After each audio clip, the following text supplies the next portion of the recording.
शिव मंदिर में जाकर नंदी के कानों में कहकर नंदी के सींग के बीच में से शिव जी का दर्शन करते हैं, उसी तरह जो बच्चे का दिमाग एकाग्र चित्त नहीं हो पाता है, पढ़ाई में मन नहीं लग पाता या बच्चा स्थिर नहीं रह पाता, डोलता रहता है, मन भटकता रहता है, तो उसको भी पूर्णिमा का चंद्र रुद्राक्ष के छिद्र में से रात्रि के समय पर उस छिद्र में से रुद्राक्ष के पूर्णिमा का चंद्र दिखाया जाता है, मात्र एकाग्र की चित्तता के लिए, उस बिंदु के लिए, चित्त वृत्ति को स्थिर करना। ये एकादशी क्यों आती है, प्रदोष क्यों आती है, हर महीने शिवरात्रि क्यों आती है, हर महीने अमावस्या और पूर्णिमा क्यों आती है, तीज और त्योहार क्यों आते हैं, किस लिए आते हैं? इसीलिए बनाए गए। अगर पूरे महीने आप दान नहीं कर सकते, पुण्य नहीं कर सकते, सत्कर्म नहीं कर सकते, तो ये तिथियां बना दी, एकादशी, प्रदोष, शिवरात्रि, सोमती, अमावस्या, पूर्णिमा की बन सके तो अपनी कमाई का कुछ अंश निकाल कर सत्कर्म में दान करना, पुण्य करना, कुछ अच्छा करना, भजन करना, कीर्तन करना, मंत्र जाप करना, नाम जाप करना बन सके तो इस दिन तो भगवान का भजन कर लेना। ये इसलिए बनाए गए।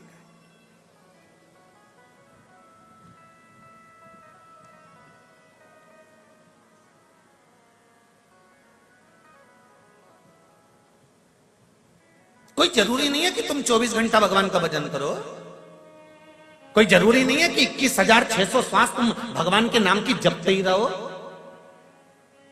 हम तो आपसे ये भी नहीं कहते कि तुम 24 घंटा भगवान का भजन करने बैठो, हमने कभी नहीं किया आपसे कि 24 घंटा भजन करो। हम तो इतना बोलते हैं, आदि में पुनि, आज पहले के संबंध और आज के संबंध को याद रखना। पहले के समय पर लड़का लड़की को केवल लड़की चाय की ट्रे लेकर आती थी, नीचे रखती थी, निगाह उठाकर देखती थी, लड़के ने लड़की को देख लिया, लड़की ने लड़के को देख लिया, संबंध पक्का हो गया। वो विवाह आज तक टिक रहा है, आज तक। ये जितने डोकरा डोकरी बैठे हैं नहीं, इनको देख लो, ये विवाह आज तक टिक रहा है।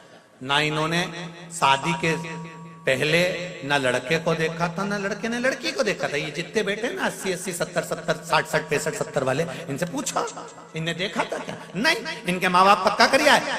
इन्होंने कहा लड़का लड़की को देखना है, तो ये चाय की ट्रे लेके आई, नीचे रखी, लड़के ने लड़की को देखा, लड़के ने लड़के को देख लिया। कोई बात नहीं, कोई स्माइल नहीं, कोई निगाह उठाकर बात नहीं, और लड़की चाय रखी, चली गई। लड़के ने देख लिया लड़की को, लड़की ने लड़के को देख लिया, और विवाह पक्का हो गया। 7 जन्म तक निभने वाला वो संबंध पक्का हो गया, आज तक निभ रहा है। और एक आज के समय का विवाह, लड़का लड़की को दिखाओ, लड़की लड़के को दिखाओ, दोनों में बात पक्की हो जाए तो होटल लेके जाओ, होटल में इनको 1 घंटा पहले बिठाओ, ये इनके समझेगी, ये इनके समझेगा, समझने के बाद ब्याह पक्का हो जाए। 6 महीने तक तो मोबाइल पे बात चलती रहे, रात को 2-2, 3-3 बजे तक सोए नहीं। बेटे की माँ खुश, मारा छोरा, इधर बेटी की माँ खुश, मारी छोरी, ब्याह पक्का हो गया। 1 करोड़ रुपए शादी खर्चे में लगा दिए, मेहमान खाए पिए, डेंटिंग पेंटिंग करके वो जाए, और मालूम पड़े 6 महीने में तलाक हो जाए।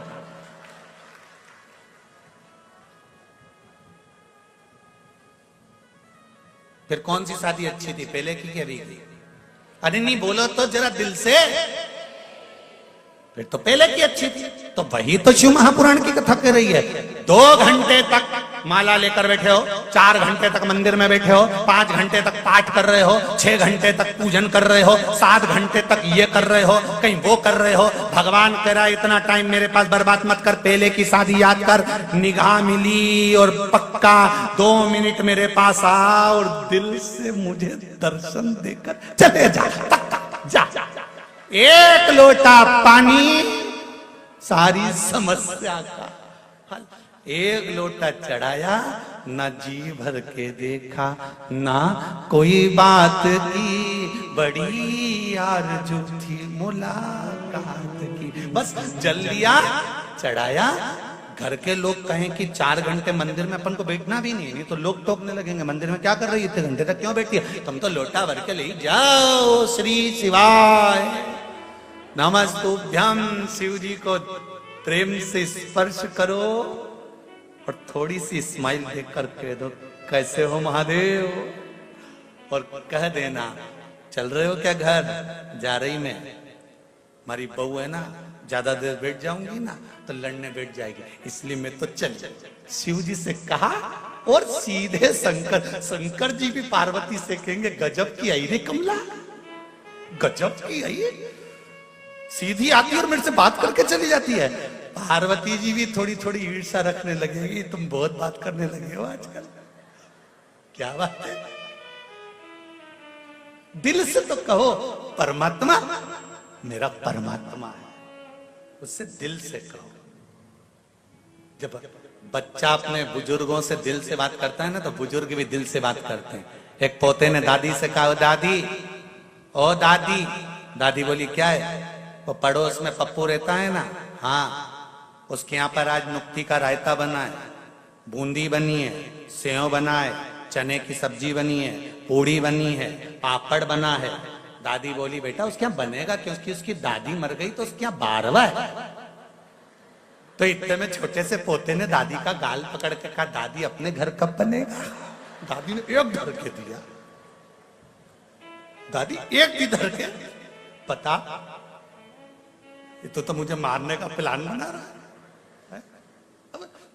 हृदय से कहो, जब पोता दादी से दिल से बात करता है तो दादी खुश हो जाती है, दादा से दिल से बात करता है तो दादा खुश हो जाता है। मेरा महादेव से दिल से बात करोगे तो मेरा महादेव खुश हो जाएगा। उससे दिल से कहो, दिल से बोलो, हे बाबा हम आपसे बात करने आए, ज्यादा देर नहीं, 2 क्षण, मात्र 2 क्षण, मात्र 2 क्षण।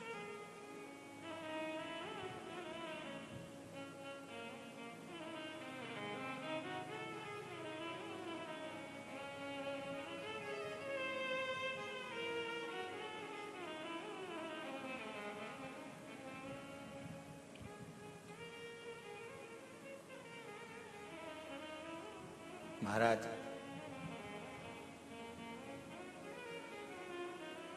दिल मेरे शिव से लगाया होता तो फिर ये दिल, ये हृदय हॉस्पिटल में नहीं खोला गया होता। इसको लगाओ मेरे देव अधिदेव महादेव से, उसके पास ले जाओ।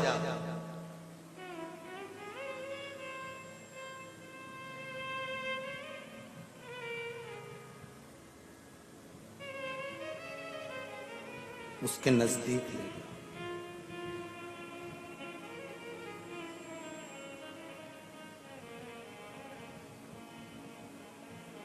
महाराज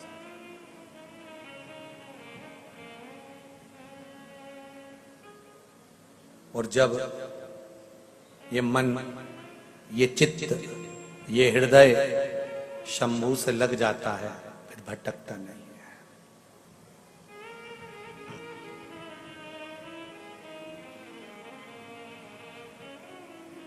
मेरे भोले तेरा सहारा है, मेरे भोले तेरा सहारा है, मेरी नैया का तू किनारा है, मेरी नैया का तू किनारा।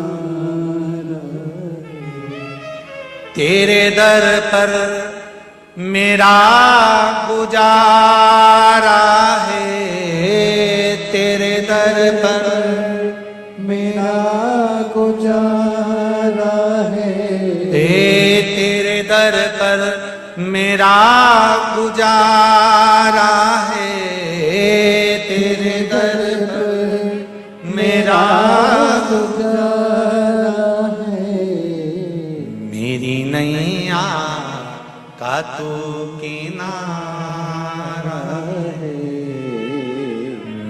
नैया का तू किनारा है।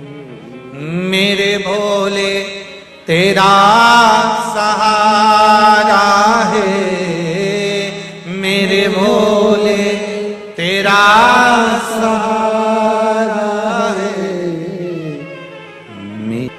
मेरी नैया का तू किनारा है, मेरी नैया का तू किनारा है।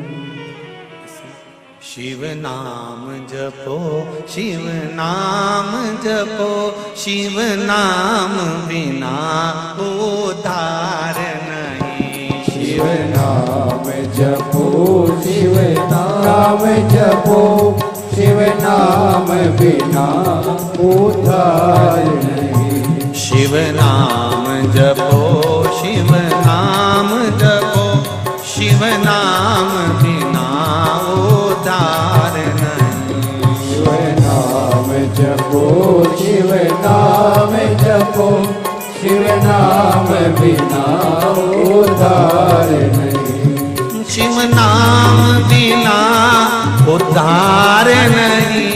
शिव नाम बिना उद्धार नहीं। ओ शिव नाम बिना उद्धार नहीं। शिव नाम बिना उद्धार नहीं। ओ विश्वनाथ बिना कल्याण नहीं।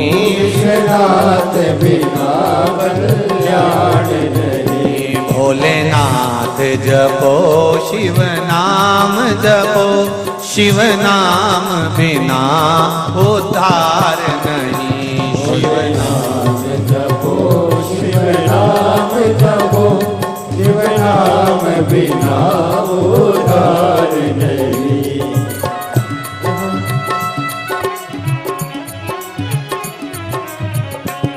भोलेनाथ बिना भव पार नहीं। भोलेनाथ बिना भव पार नहीं। ओ भोलेनाथ बिना भव पार नहीं। भोलेनाथ बिना भव पार नहीं। ओ सोमनाथ बिना उद्धार नहीं। सोमनाथ बिना उद्धार नहीं। शिव नाम जपो, शिव नाम जपो, शिव नाम बिना भव पार नहीं। शिव नाम जपो, शिव नाम जपो, शिव नाम बिना उद्धार नहीं। जय हो।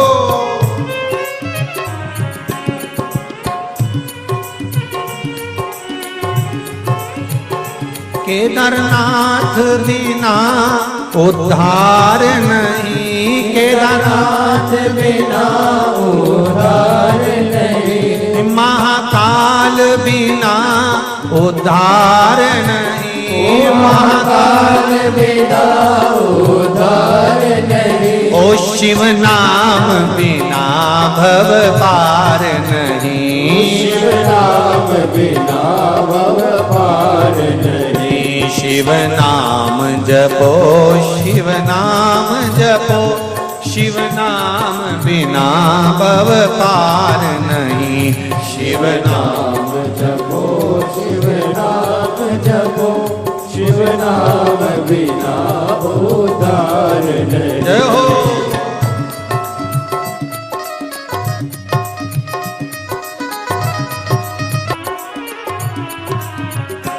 शिव नाम जपो, शिव नाम जपो, शिव नाम बिना उद्धार नहीं। शिव नाम जपो, शिव नाम जपो, शिव नाम बिना उद्धार नहीं। भोलेनाथ जपो, शिव नाम जपो, शिव नाम बिना उद्धार नहीं। शिव नाम जपो, शिव नाम जपो, शिव नाम बिना उद्धार नहीं।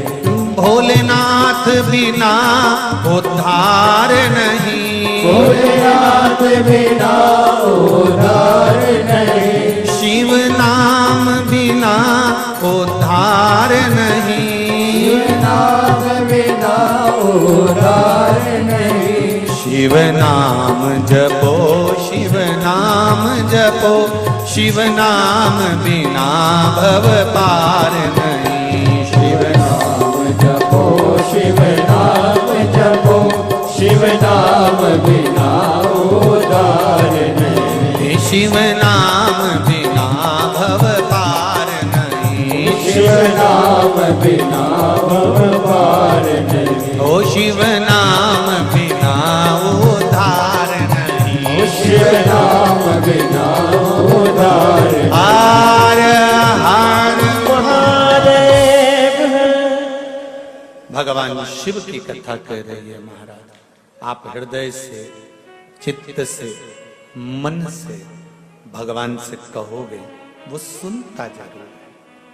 शिव महापुराण की कथा आस्था चैनल के माध्यम से सुन रही हूँ, फेसबुक यूट्यूब के माध्यम से सुन रही हूँ, पंडाल में बैठकर सुन रही हूँ। मेरी कामना पूर्ण करना। श्री शिवाय नमस्तु, श्री शिवाय नमस्तु, श्री शिवाय नमस्तु, श्री शिवाय नमस्तु, श्री शिवाय नमस्तु। बाबा हृदय से कहा गया, सुनते जरूर। तारकासुर के प्राण छूट गए। तारकासुर के 3 पुत्र हैं, तारकाक्ष, विदुन्माली और कमलाक्ष। 3 पुत्र। और ये तीनों पुत्र बड़े विचित्र हैं। इन्होंने भगवान से वर मांगा ब्रह्मा जी से कि हमारे प्राण ना छूटे। ब्रह्मा जी बोले ऐसा हो नहीं सकता, मरना तो निश्चित है, मृत्यु निश्चित है, मरोगे तो सही। बिल्कुल निश्चितता है कि प्राण जाएंगे जरूर, प्राण जाएंगे जरूर, निश्चित। महाराज अगर प्राण जाएंगे ही, सबको मालूम है कि एक ना एक दिन जाना है।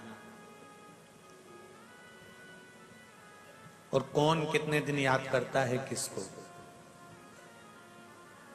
तेरा तेरा दिन याद करें क्यों रे मन सुमिरन क्यों नहीं करे। कितने दिन याद करेंगे? मात्र तेरा।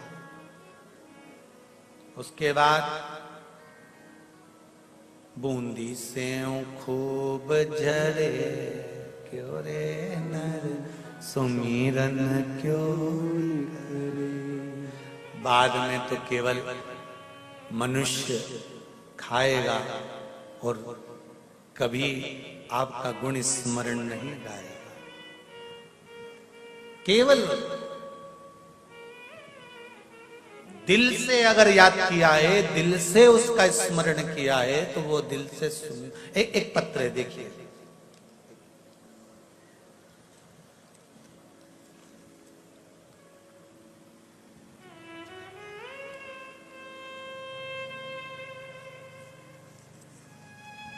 श्री श्याम सुंदर जी तिवारी,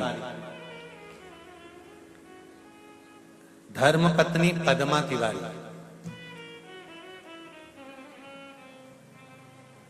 कोतापेट आर के पुरम। कहीं बैठे हैं? बैठे हो तो हाथ हिलाइएगा। आप ही हैं? हाथ हिलाओ जरा। हर हर महादेव। गुरुदेव, कल हमने कथा सुनी, आपने कहा था कि ये बेलपत्री जो है वो औषधि का कार्य करती है, शिव महापुराण पर चढ़ी।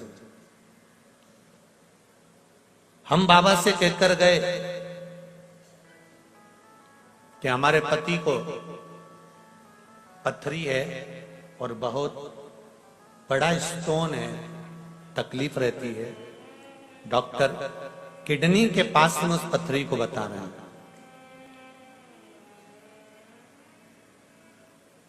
30 से 35 साल हो गए थे इस पथरी को, फिर भी यहां से एक बेलपत्री ले गए। एक वही बेलपत्री हमने अपने श्रीमान को खिलाई। इस बेलपत्री को खिलाते ही 30 से 35 साल पुरानी किडनी में हुई पथरी एक ही रात में यूरिन के रास्ते से निकलकर बाहर हो गई। 15 दिन से बहुत तकलीफ में थे। बस एक ही बेलपत्र ने सारी 35 साल की तकलीफ खत्म कर दी। आपके चरणों को लख लख प्रणाम करती हूं।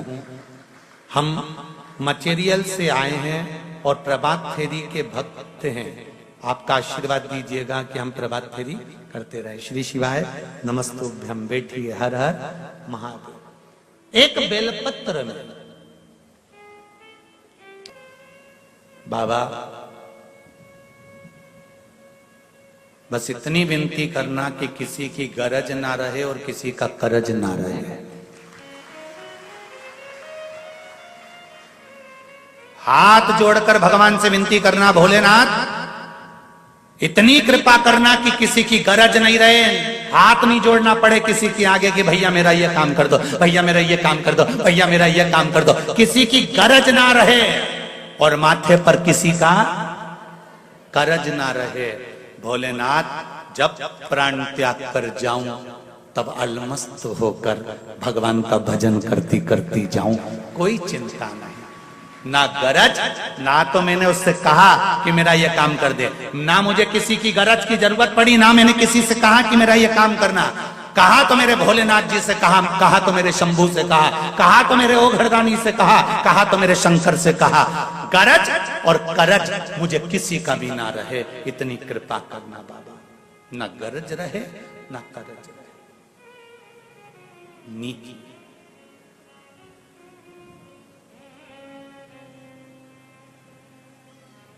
कितना भी धन जोड़ लो रे बाबा और कितना भी पैसा इकट्ठा कर लो, अंतिम समय में राम नाम सत्य ही चिल्लाएंगे। जो लेकर जाएंगे वो ये नहीं चिल्लाएंगे करोड़पति मरा है तो जम के चिल्ला हाय धन हाय धन हाय धन हाय धन। ऐसे चिल्लाता है कोई? अरे बोलो तो जम के। नहीं कोई चिल्लाता हो कि हाय धन हाय धन हाय धन। जो भी चिल्लाता है आखिरी में राम नाम सत्य ही चिल्लाता है, क्योंकि दुनिया को मालूम है अब तो इसका निधन हो गया तो धन किस काम का। अब क्या मतलब का, जब निधन ही हो गया तो धन की मूलता कहाँ रही। इसलिए हाय धन या धन धन धन धन कोई नहीं चिल्लाएगा। यहाँ तो लोग चिल्लाएंगे तो राम नाम सत्य है चिल्लाए।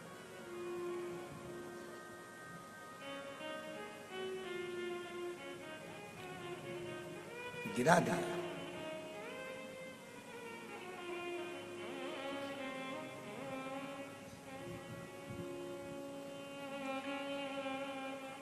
प्रथम चंद्रदेव को भगवान शंकर ने पार्वती से अमरनाथ जी की गुफा में कहा कि मैंने चंद्र को पहले साधा है, क्योंकि एक ग्रह अगर संभल जाता है तो पूरे 9 ग्रह अपने आप संभल जाते हैं। घर का प्रथम बेटा, घर की प्रथम बेटी अगर संस्कारवान निकल जाती है तो ये निश्चित है कि बाकी के बच्चे भी संस्कारवान निकल जाएंगे। प्रथम को संभाला है, प्रथम।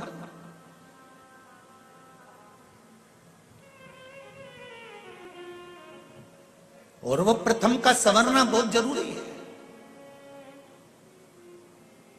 वो प्रथम का संवार लेना बहुत जरूरी है।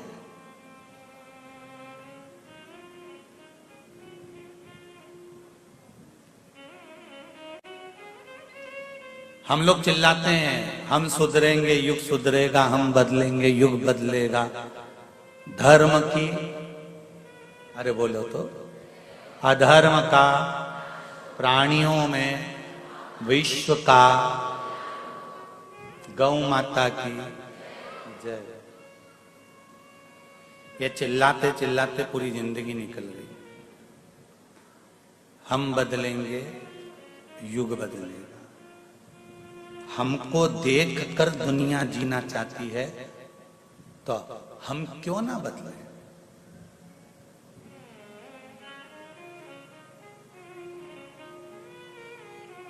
आप किसी को कहें ना कहें कि आप जाओ और एक लोटा पानी चढ़ाओ, आप घर से एक लोटा पानी लेकर निकलकर मंदिर जाना चालू करेंगे, आपको देखकर दुनिया के नहीं, परिवार के नहीं, तो मोहल्ले की कई माताएं आपके एक लोटे को देखकर वो भी चालू कर देगी। ये निश्चित है, ये निश्चित था। एक पत्र आया है, देखिए, बड़ा सुंदर है।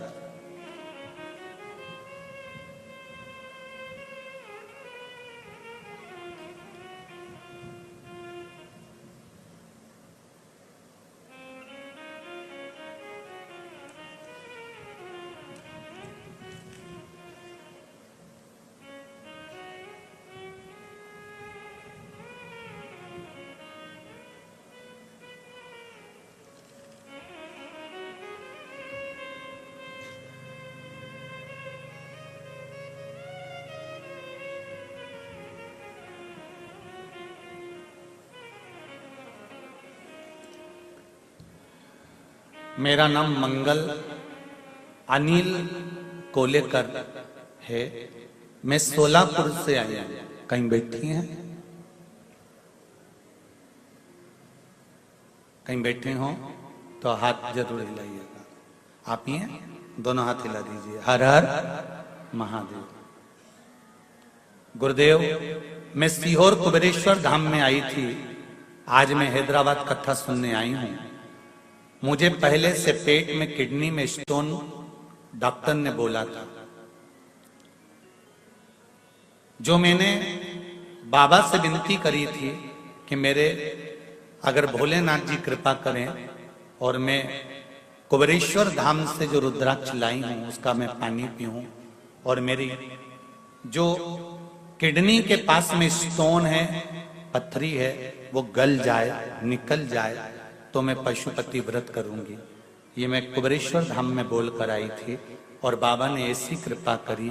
गुरुदेव, डॉक्टर ने कहा था पत्थरी बड़ी है, स्टोन बड़ा है और किडनी के पास में है तो नुकसानदायक है, पर वो रुद्राक्ष का जल मैंने पीना चालू करा और बाबा की कृपा से मैंने कहा था कि मैं पशुपति व्रत जब भी करूंगी जब मेरा ये स्टोन निकल जाएगा, और मेरे यूरिन के माध्यम से वो स्टोन निकल गया और जांच कराया तो उसमें अब स्टोन नहीं है और मैंने पशुपति व्रत प्रारंभ किया है।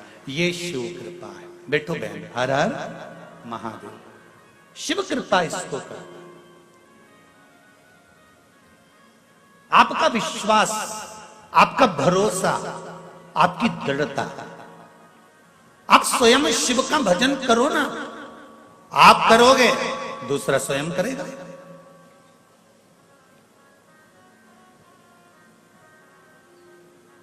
एक पत्र और है, देखिए।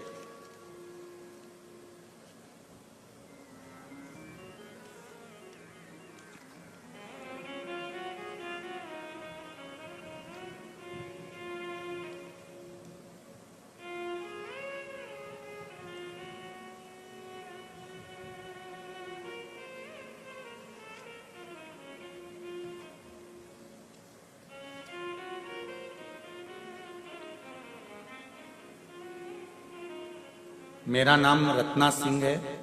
मैं धूलपेट निवासी हैदराबाद से हूं। कहीं बैठी हैं?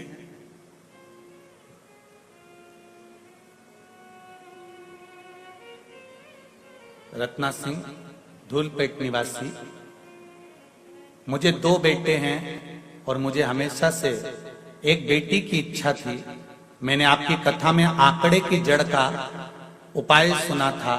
मेरी मासी को कोई संतान नहीं थी तो मैंने उन्हें भी ले जाकर यह उपाय किया और मैंने अपने लिए भी पुत्री के लिए, लड़की के लिए मनोकामना की। उपाय के 2 महीने बाद ही मेरी मासी गर्भवती हो गई और मुझे भी 7 साल बाद बहुत ही प्यारी बेटी हुई है जिसका नाम मैंने शिवान्या रखा है। उसका फोटो भी मैं लगाकर भेज रही हूं। गुरुदेव, मेरी प्रेगनेंसी में बहुत ही प्रॉब्लम थी। शायद मैं और मेरी बेटी नहीं बचते, लेकिन भोलेनाथ की कृपा से हम पर बनी रही और आज मैं और मेरी बेटी दोनों ही सही सलामत हैं। मैंने अपनी प्रेगनेंसी में भगवान शंकर की आराधना करी, इसलिए मेरी बेटी के जंघा पर नंदी का एक लांछन बना हुआ आया है, जो मेरी बेटी की जंघा पर बना है। फोटो में दिया है उसने, आप देख सकते हैं। ये नीचे वाला जो फोटो है, इसमें जंघा पर जो नंदी का लांछन बना हुआ है।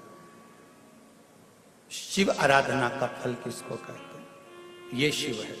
एक पत्र और आया है जिसमें फोटो लगाया गया है बच्चे का। मैं रत्नमाला नरहरी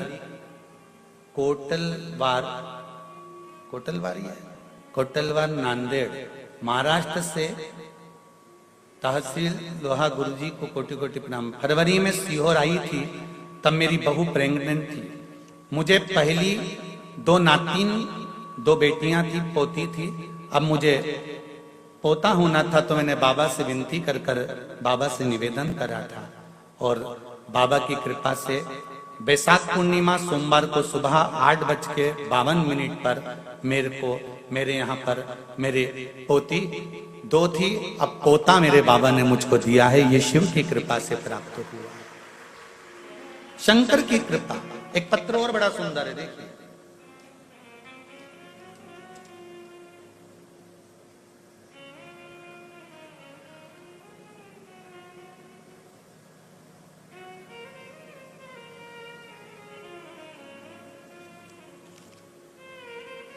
रजनीकांत भट्ट, बिटिया छवि वेदिका भट्ट, मंदसौर मध्य प्रदेश से आई हैं। आप हैं? श्री शिवाय नमस्तुभ्यम।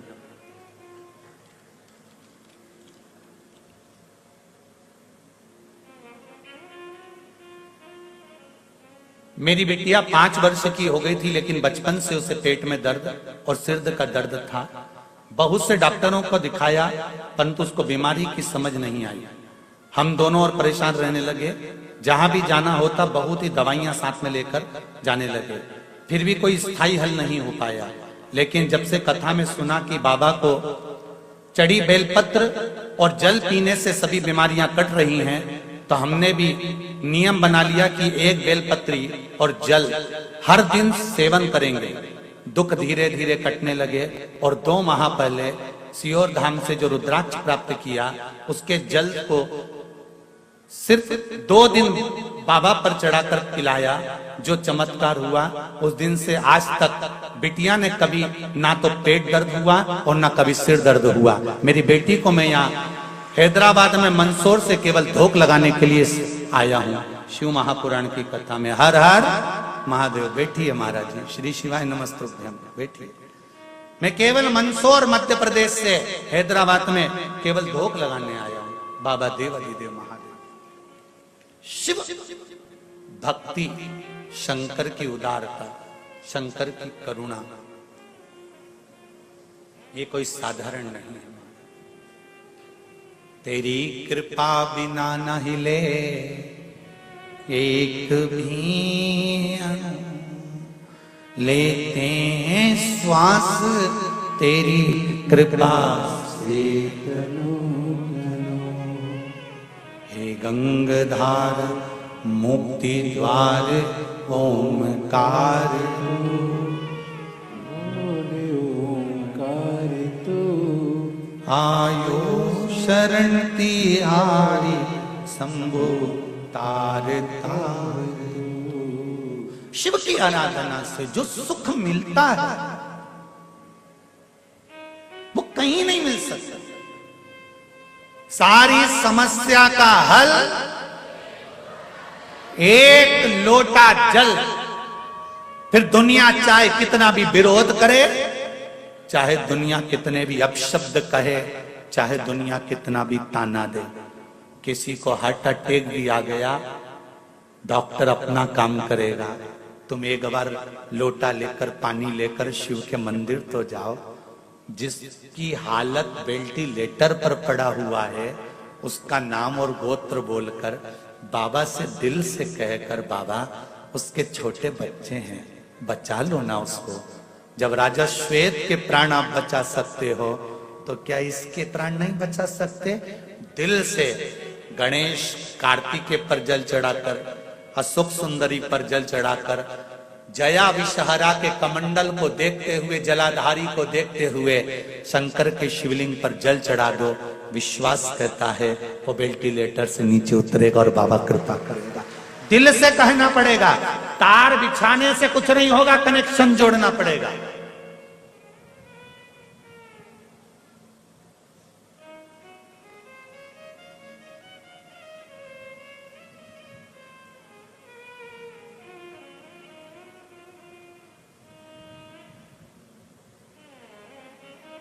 कनेक्शन जोड़कर चलना पड़ेगा। जैसे घर में बुजुर्गों के होने से बच्चों को चिंता नहीं रहती, बहुएं उठी मायके चली गई, बहुएं किटी पार्टी में चली गई, बहुएं यहां चली गई, बहुएं वहां चली गई। क्यों? जब तक घर में बूढ़ी माँ है, जब तक घर में बुजुर्ग हैं, तुम तुरंत उठ कर चले जाओगे। जिस दिन जिसके घर से बुजुर्ग चले जाते हैं, कहीं जाने के लिए 50 बार सोचना पड़ता है। घूमने भी जाना है तो एक गार्ड रखना पड़ता है कि जो घर की सेफ्टी रखे। वो तो फ्री फोकट के चौकीदार मिले हैं तुमको।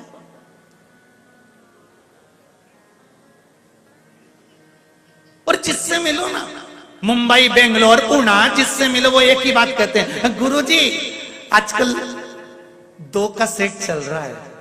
हमने कहा 2 का सेट कैसे है? बस पति और पत्नी, और ज्यादा हो तो हम 2 हमारे 2।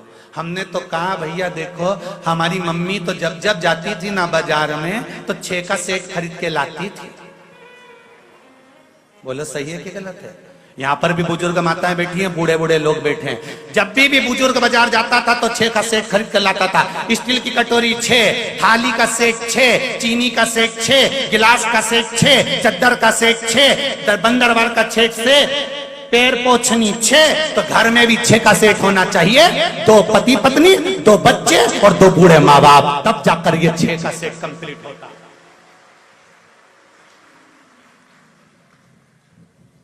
2 के सेट से और 4 के सेट से मेहमान ज्यादा आ जाएंगे तो खाना कैसे खिलाओगे जीजी?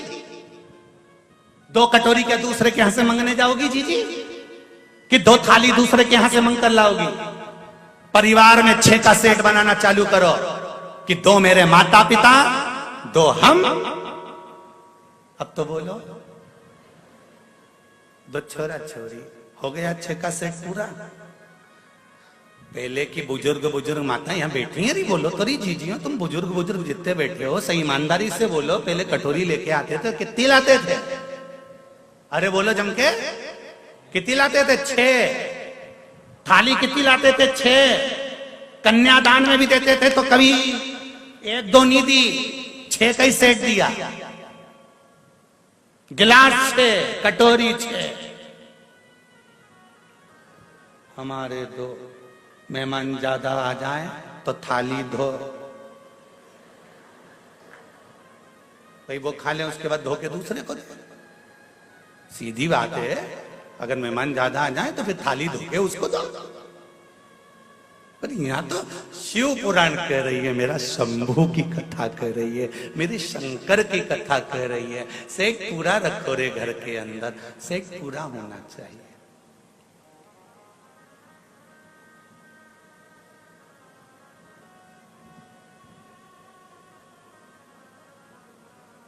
और जब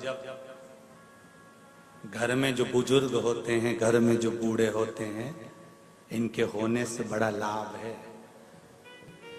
केला खाया है कभी तुम लोगों ने? तो केले का जो छिलका होता है ना, वो काला पड़ जाता है, पर अंदर का केला बेकार होता है क्या?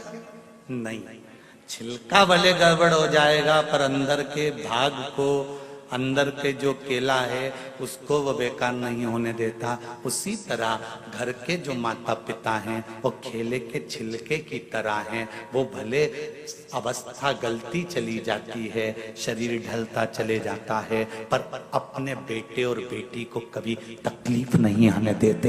ऐसे केले के छिलके,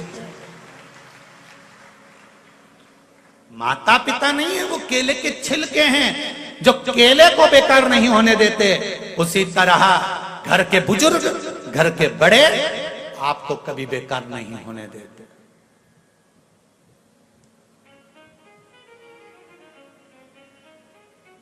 संभालने का कार्य करते हैं। तो कितने का सेट? अरे जम के तो बोलो, आवाज नहीं निकल रही हैदराबाद वालों, आवाज जरा जम के। 6 का सेट। तुम बोल सकते हो अब सबको, हमारे यहाँ सोफा सेट भी है, हीरे का सेट भी है, डिनर सेट भी है, और हमारे यहाँ 6 का सेट भी है।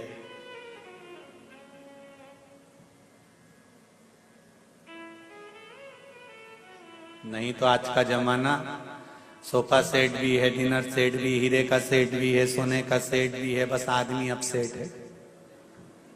जमाना बड़ा विचित्र है, सेट रखना है।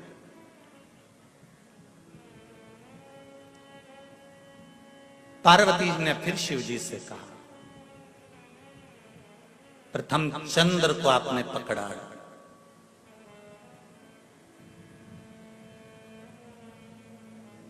चंद्रदेव को आपने साधा है, और एक चंद्र को साध कर सारे ग्रहों को अनुकूल कर रखा है। शिवजी कहते हैं कि केवल एक घर का अगर सद जाए तो बाकी को साधने में दिक्कत नहीं होती। तारकासुर को मारने के लिए माता पार्वती कार्तिकेय जी से कहती हैं कि इसने अच्छा सोचा है, गलत नहीं सोचा, इसलिए तुम इसको मारना। तो क्योंकि इसने बरी मांगा है कि मैं शिव जी के पुत्र द्वारा मरूंगा, तो मरेगा तो तुम्हारे हाथ से, पर इसके हृदय में घात ना हो, इसके शरीर में घात होगी, चल जाए।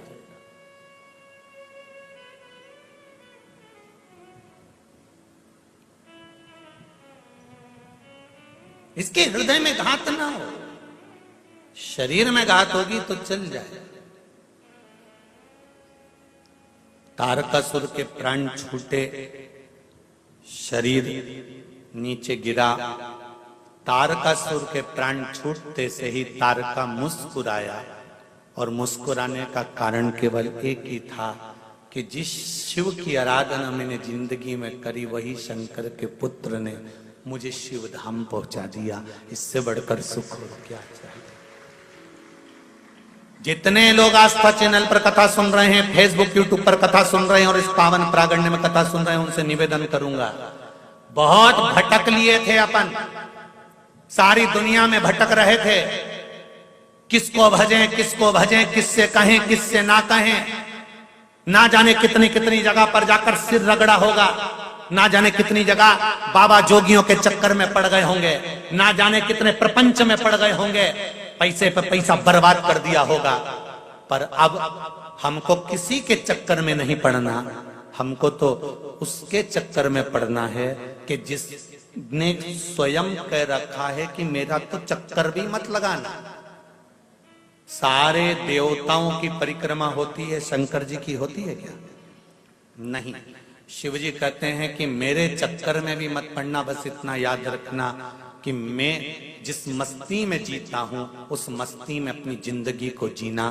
कंठ में जहर है, मुख में राम का नाम है, सिर पर गंगा जी धरी है, पास में पार्वती गणेश कार्तिकेय सब बैठे हुए हैं। ऐसी मस्त जिंदगी जीना, कंठ में रखना दुख और तकलीफ को, उजागर मत करना।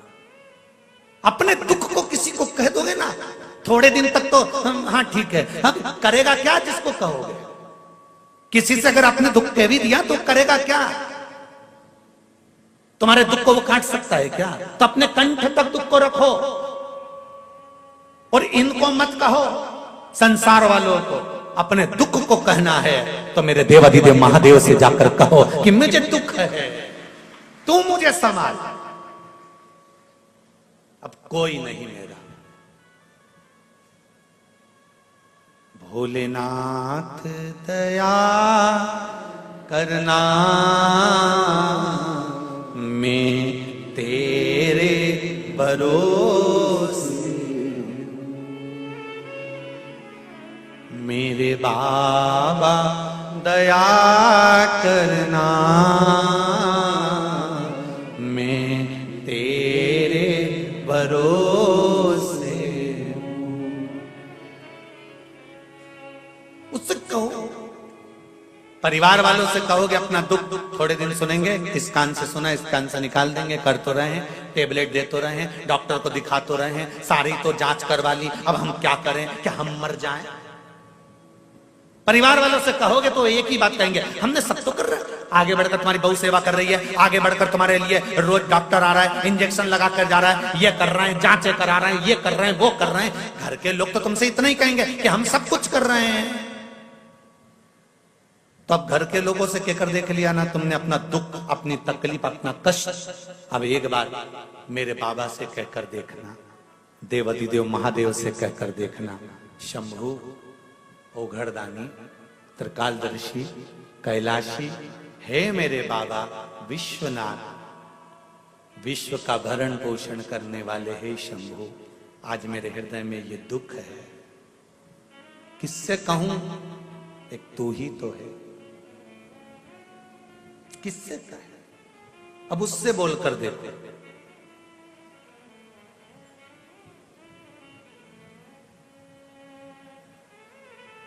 घर से निकलो तो श्री शिवाय नमस्तुभ्यम या पंचाक्षर नमः शिवाय या षडाक्षर ओम नमः शिवाय या द्वादशाक्षर ओम नमो भगवते वासुदेवाय या 2.5 अक्षर का कृष्ण या 2 अक्षर का राम कहते हुए निकलो। हम तुम पर बंधन नहीं करेंगे, बिल्कुल। हम आपसे ये नहीं कहेंगे कि आप बंद कर रहो शंकर जी के, आप तो घूमते रहो,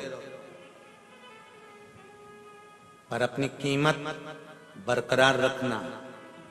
मक्खी सब्जी के ऊपर जाकर बैठती है तो उसकी कीमत नहीं रहती, पर वो मक्खी सुनार के सोने की अंगूठी पर जाकर बैठती है और पलड़े पर तुला जाती है तो मक्खी भी तोले के भाव बिक जाती है।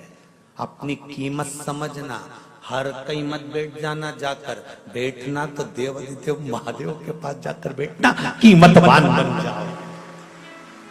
तुम्हारी कीमत तुम्हें बनाना है, तुम्हारी कीमत तुम्हें बरकरार रखना है। गलत जगह पर जाकर मत बैठ जाना, कहीं का बाबा जोगी के हमारे पास आकर बैठो, हम ये कर देंगे, हम ये कर देंगे, हम ये भभूति उड़ा देंगे, हम ये बेल दे देंगे, हम तुमको ये दे देंगे, हम तुमको वो दे देंगे, और घूमना चालू कर दो और देना चालू कर दो। ऐसे फालतू जगहों पर जाकर मत बैठना, अपनी कीमत बरकरार रखना कि मैं कहूं तो मेरे देवाधिदेव महादेव से कहूं, मेरे शंकर के पास जाकर बैठूं, शिव मंदिर में जाकर बैठूं, शंकर का अनुमोदन करूं। मंदिर भी नहीं जा सकती तो अपने घर में बैठकर उस शंकर का अनुमोदन करना चाहती हूं।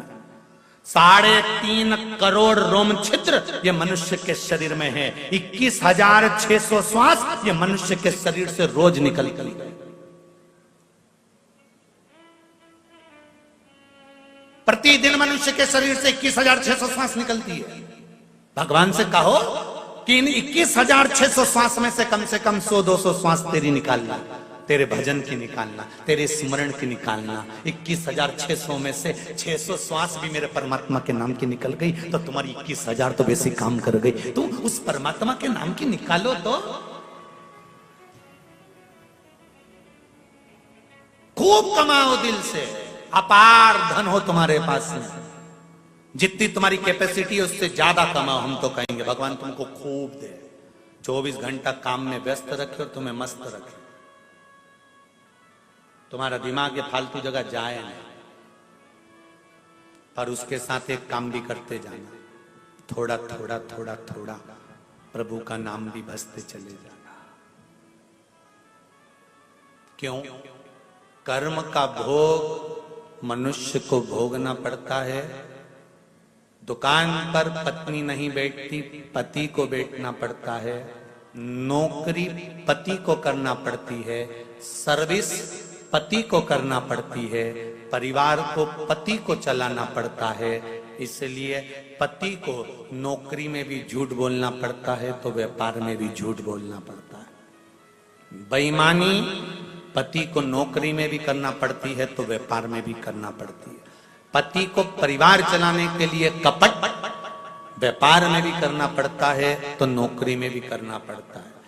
परिवार चलाने के लिए पति को छल नौकरी में भी करना पड़ता है तो व्यापार में भी करना पड़ता है।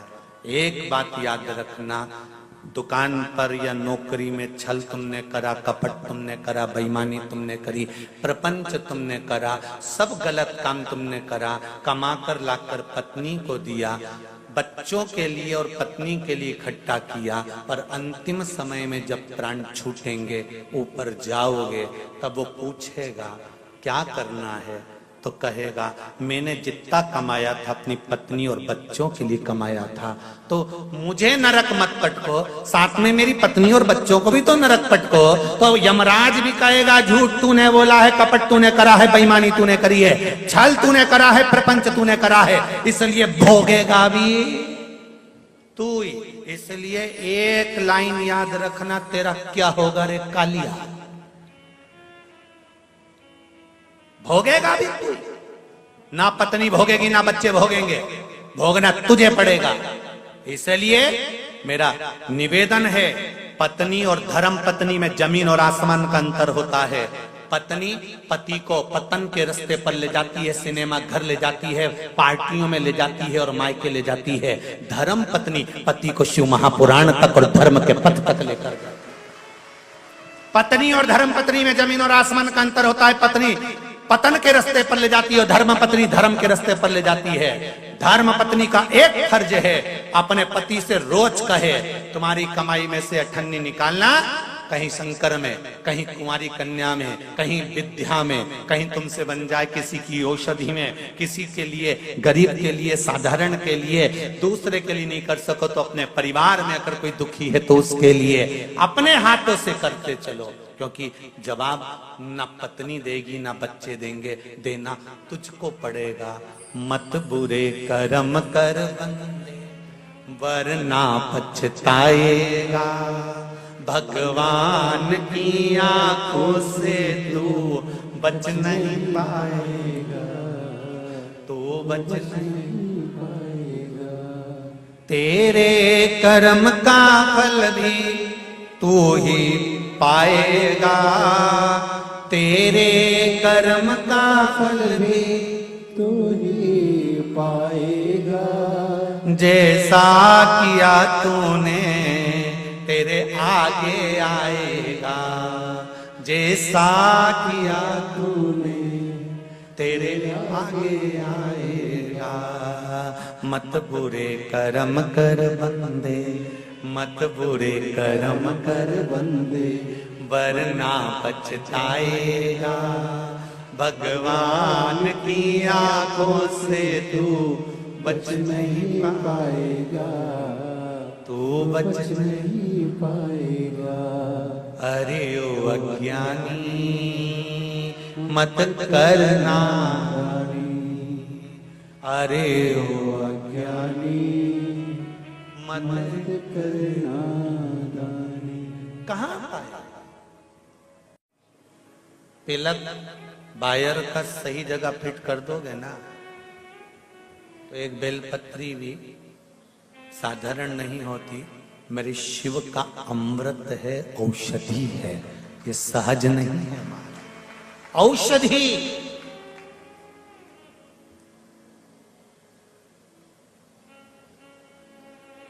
यहाँ हमारे पास में ना तो कोई बेल है, ना कोई भभूति है, ना हम लोग कुछ जानते हैं। हम तो केवल शिव महापुराण की कथा और इसका गुणगान जानते हैं, इससे ज्यादा। एक पत्र और है, वो भी सुन लीजिए। भगवान का दिया हुआ सब कुछ था, संतान योग नहीं था। 2 साल से बहुत परेशान थे। कुछ डॉक्टरों ने IVF का बोल दिया था, हमने भी IVF का सोच लिया था, लेकिन मेरी मम्मी आपकी कथा 2 साल से सुन रही थी। वो मेरे को पहले भी बोले थे आपके उपायों के बारे में, लेकिन मैंने सुना नहीं था। मैं हमेशा बोलती थी कि मेरी मेडिकल कंडीशन खराब है और मुझे डॉक्टरों के इलाज की जरूरत है, पंडित जी के उपाय की नहीं। फिर मेरी मम्मी ने बोला कि 3 महीने कर ले उपाय, भगवान का संतान सुख देगा, विश्वास रख।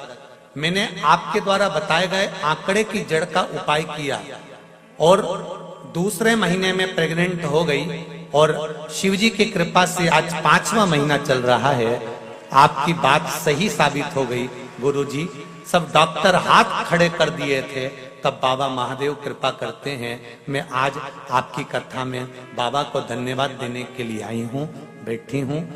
और गुरुजी मेरा एक प्रश्न है, आपने जो आंकड़े की जड़ का उपाय बताया था, अब वो धागा कमर में छोटा पड़ने लगा है, तो उसका क्या करना चाहिए? उस धागे को बड़ा कर लीजिए और उसको बांध लीजिए। अगर बैठे हो तो आपको बहुत बहुत साधुवाद। बाबा देव अधिदेव महादेव आपकी झोली खुशियों से भरे। हर हर। बहुत प्रश्न है, बहुत आनंद है, और आपके भीतर भी बहुत सारे प्रश्न उपस्थित हैं। बहुत ऐसे लोग आए हैं जिनकी मन की बात शिव जी ने स्वीकार करी है और आप बताना चाहते हो, पर समय की अवस्था। एक बाबूजी कुछ कहना चाहते हैं, जरा माइक भेजो, जरा जल्दी भेजो। ज्यादा लोगों का हम लोग नहीं सुन पाएंगे क्योंकि कथा पर चलना है। पहुंचाओ जरा, बाबूजी के पास पहुंचाओ, सफेद वस्त्र पर जो पड़े।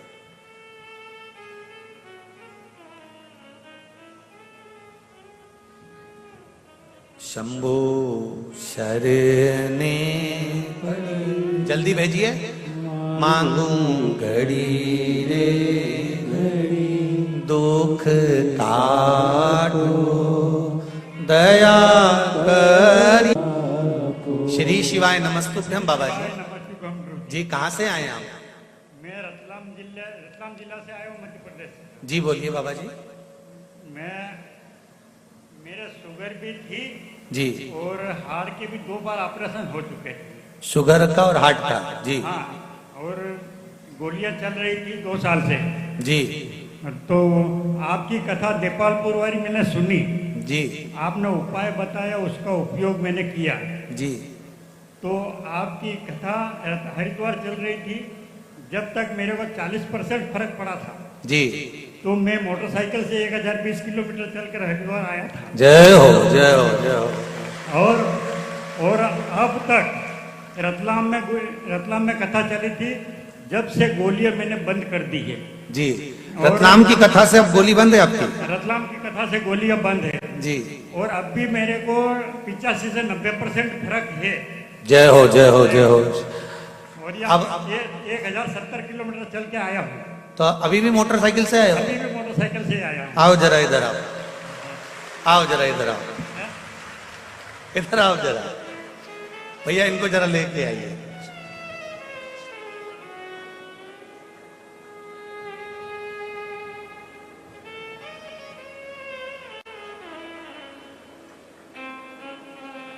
शिव के भक्त हैं, सारे गण यही नजर आएंगे। हर हर। आओ जरा बायती जी, जरा ऊपर आओ। एक जनी आओ, एक जनी आओ।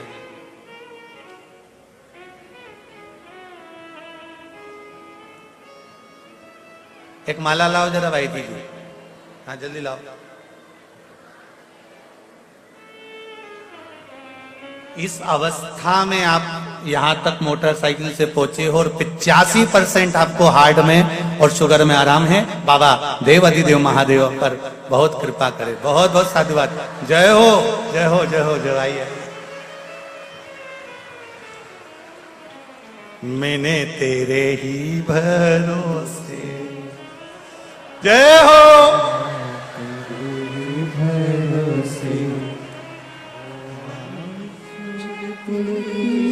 जागे बाबा डोर हतो छठी नामे कटी जावागी।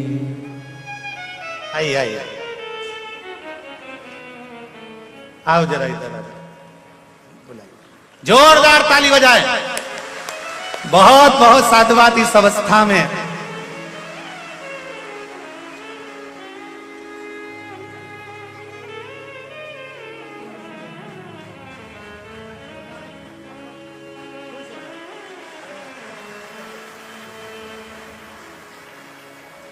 पाँव में भी तकलीफ है, आप देखेंगे पाँव में भी तकलीफ है।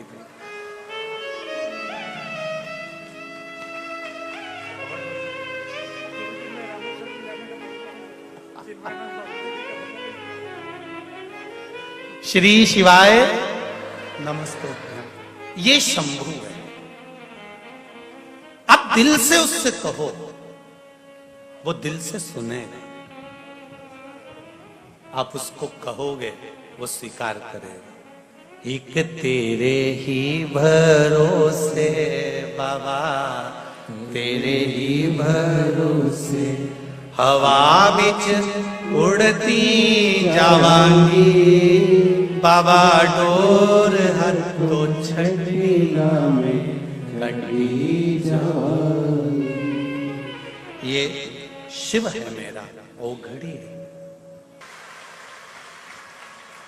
पहले कहते थे कि 3 महीने में बाबा आपकी मुराद पूर्ण करेगा, पर इन पत्रों को देखकर जीजी ने कह दिया एक बेल पत्र कल खिलाई और आज आराम।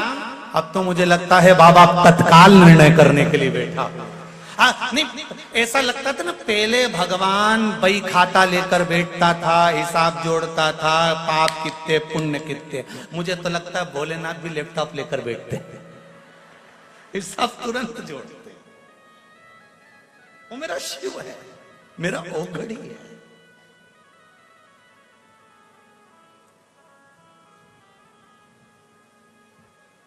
उसकी भक्ति अविरल है। महाराज तारकासुर मर गया। तारकासुर के 3 पुत्र, तारकाक्ष, विदुमाली, कमलाक्ष की 3, और ये तीनों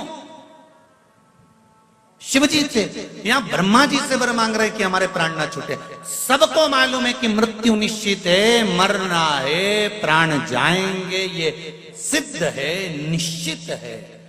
फिर भी मानव तो मानव है, मनुष्य का शरीर तो मनुष्य का है। पर इस मानव के शरीर द्वारा भजन का जो फल है, उस फल के आगे कोई फल नहीं है। एक बच्चों की शादी कर कर देख लेना, और एक बार शिव महापुराण की कथा करवा कर देख लेना, सुख शिव महापुराण की कथा से ही प्राप्त हो।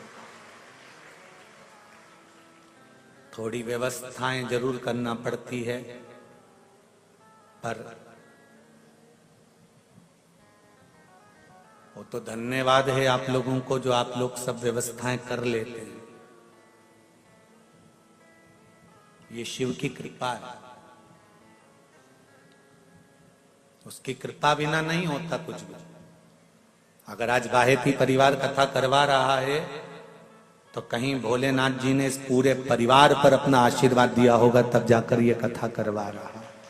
और आप सुन रहे हो, ये शिव कृपा से सुन रहे हो, शिव कृपा से। उसकी कृपा बिना नहीं हो सकता, उसकी करुणा बिना नहीं हो सकता। महाराज ब्रह्मा जी ने कहा मृत्यु निश्चित है और प्राण तो छूटेंगे, मरना तो पड़ेगा, ये निश्चितता है। तो वर दीजिए 3 पुरी का निर्माण। 2 मिनट बाद में माता आपके पास माइक भेजता हूं। 2 मिनट बाद आप बैठो, एक कथा पूरी कर लो, फिर आपके पास भी माइक भेजता हूं।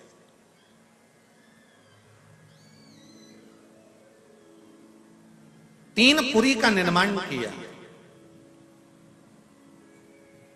और 3 पुरी का निर्माण करा, और उस 3 पुरी के निर्माण कर कर उसका निवास किया, और वर मांगा महाराज वर मांगा, आसन दो, वर मांगा कि महाराज वर दीजिए कि यदि हमारे प्राण छूटे और हमारे अगर प्राण जाए तो तीनों के एक साथ जाए, ये वर दीजिए। हम तीनों के प्राण एक साथ, हम तीनों।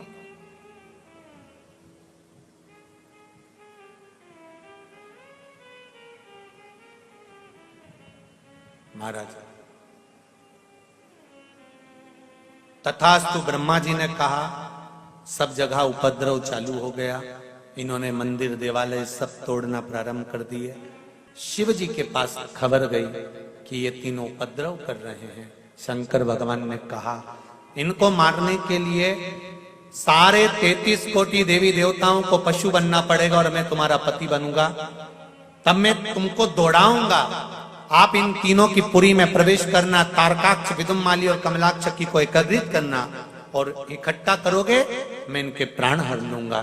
शंकर भगवान ने देवताओं को पशु बनाकर, शिव जी उसके पति बनकर, भगवान शंकर पशुपति नाथ बनकर इनका संहार करने के लिए चले। संहार किया। शंकर भगवान पशुपति नाथ कहलाए महाराज। ये तारकाक्ष, ये विदुम्माली, ये कमलाक्ष की तीनों समाप्त हो। पशुपति नाथ का व्रत जो माताएं करती हैं या जो पुरुष करते हैं, जो बालक बालिकाएं कर रहे हैं, शिव जी से वर प्राप्त करने के लिए व्रत कोई साधारण नहीं है। 5 सोमवार का ये व्रत है। पूजा की थाली पूरी तैयार कर कर उसमें अभिषेक का सामान रखकर सुबह के समय जाकर भगवान शंकर के मंदिर में पूजन अभिषेक करना, वापिस थाली को लेकर आना, रख देना, उसी थाली को वापिस लेकर जाना है। शाम के समय पर प्रसाद लेकर जाना है, कुछ मीठे का, 6 दिए लेकर जाना है, दीप घी के। मंदिर में पहुंचकर वही थाली धोना नहीं है, उसी थाली में रखी हुई सामग्री से पूजन करना है। प्रसाद के 3 हिस्से कर देना है। 5 दीप मंदिर में शिव जी के सामने लगा देना है। 1 दिया वापिस लेकर आना है, उसको वहां पर प्रज्वलित नहीं करना, जलाना नहीं। प्रसाद के 3 हिस्से सामने रखकर 2 हिस्से मंदिर में छोड़कर 1 हिस्सा थाली में रखकर बाबा देवाधिदेव महादेव से प्रार्थना कर कर कि हे बाबा, आज से हमारा पशुपति व्रत प्रारंभ हुआ है, इस कामना से मैंने ये व्रत किया है, आप इसे स्वीकार करना। बाबा से विनय कर कर थाली लेकर वापिस आना। प्रसाद का 1 हिस्सा, 1 दीप वापिस लेकर आकर घर के दरवाजे के बाहर राइट हैंड में सीधे हाथ पर जो दिया लेकर आए उसको रखकर प्रज्वलित करना और प्रसाद का जो 1 हिस्सा लेकर आए हो उसको लेकर घर के अंदर प्रवेश करना। भोजन करने से पहले प्रसाद का जो हिस्सा लेकर आए हो उसको खाना, उसके बाद में फिर भोजन ग्रहण करना। जो प्रसाद लेकर आए हो उसमें से किसी को हिस्सा नहीं देना है, जिसका व्रत है उसी को पाना है। ये पशुपति व्रत है। इस व्रत के बीच में अगर कोई तिथि का व्रत, कोई आप चतुर्थी करते हो या छठ करते हो या तीज करते हो या सोमती अमावस्या पड़ गई, सोमती का व्रत करते हो, तो इस व्रत को उस दिन मत करना। फिर जो व्रत तुम करते हो, एकादशी का करते हो या प्रदोष का करते हो या सोमती का करते हो, तो उस व्रत को करो। ये व्रत अगले सोमवार कर लेना। रजस्वला धर्म बीच में आ जाए तो व्रत करना, पूजन मत करना, परंतु वो इसमें गिनती में नहीं आएगा। जिस व्रत में आप मंदिर में जाकर पूजन करोगे वो व्रत पूर्ण होगा। 5वां व्रत रहे, उस 5वें व्रत में जाकर पूजन करो। शाम के समय 1 श्रीफल 11 रुपए, बेलपत्री 108 या चावल का दाना 108 या मूंग का दाना 108 या पुष्प की पंखड़ी 108, जो भी 108 वस्तु आप भगवान शंकर को समर्पित कर सकते हो। पूजन करने के बाद श्रीफल और 11 रुपए रखकर 108 सामग्री शिव जी को समर्पित करो। पूजन करके वापस दिया और प्रसाद लेकर आओ। 5वां पूरा व्रत पूर्ण हो जाए, पांचवा बाबा से विनय कर कराना, आज मेरा पांचवा व्रत पूर्ण हुआ है, स्वीकार करना बाबा, और मेरा पशुपति व्रत सफल कर कर मेरी कामना पूर्ण करना। घर पर आना, दिया लगाना, घर में बैठकर प्रसाद पाना, भोजन करना, इस तरह से पशुपति व्रत किया जाता है। 5, छठा नहीं, केवल 5 तक। शिव से प्रार्थना।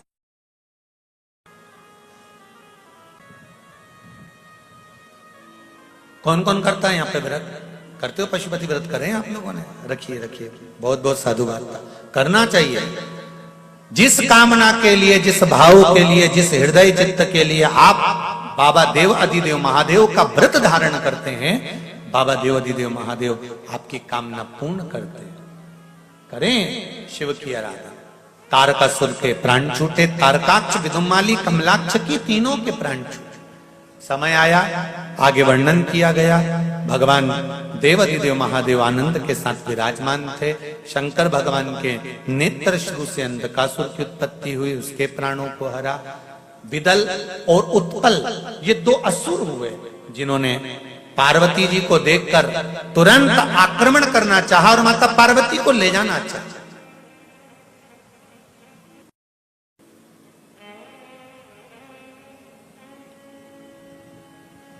सुंदरता हो मनुष्य की, फिर वही वाली बात आ गई, जरा ध्यान दीजिएगा।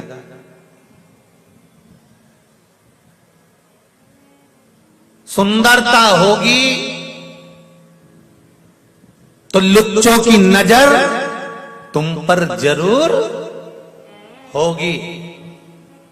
धन होगा तुम्हारे पास में तो चोर की नजर जरूर होगी। और अगर दिल में, हृदय में भगवान की भक्ति होगी तो मेरे भोलेनाथ की नजर जरूर, ये निश्चित है, पक्का।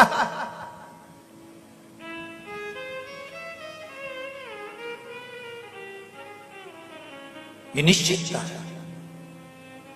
अगर हृदय में भक्ति है, भगवान के प्रति भाव जागृत है, शिव की आराधना आप कर रहे हैं, राम की आराधना, कृष्ण की आराधना, दत्त की आराधना, देवी की आराधना, जो आप कर रहे हैं, भगवान की आराधना में अगर डूबे हुए हो तो निश्चित है जिस परमात्मा की हम आराधना कर रहे हैं उस परमात्मा की दृष्टि हम पर है। विदल और उत्पल ने माता पार्वती जी पर ध्यान दिया। जैसे ही पार्वती जी पर ध्यान दिया, क्रोध आ गया पार्वती मैया को। माता पार्वती जी ने गणेश जी का शस्त्र पड़ा था, कुंदुक। कुंदुक देखा होगा आप लोगों ने, गणेश जी के हाथ में एक शस्त्र होता है एस जैसा, वो कुंदुक पार्वती जी ने उठाया और कुंदुक का प्रहार विदल और उत्पल पर कर दिया। विदल उत्पल पर जैसे ही करा, विदल उत्पल के प्राण छूटे, वो कुंदुक जाकर भगवान शंकर के चरणों में जाकर गिरा। चरणों में गिरते से शिव जी का नाम कुंदकेश्वर पड़ गया। क्या नाम पड़ा है?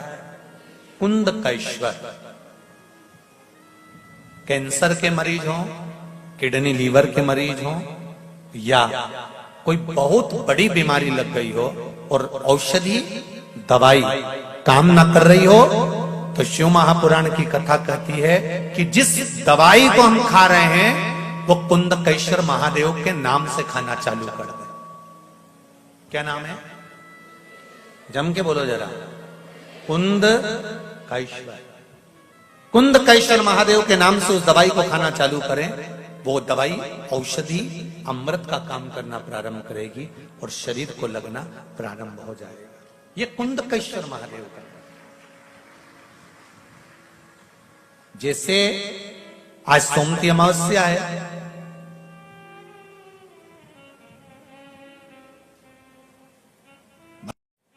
भगवान शंकर पर चढ़ा हुआ जल,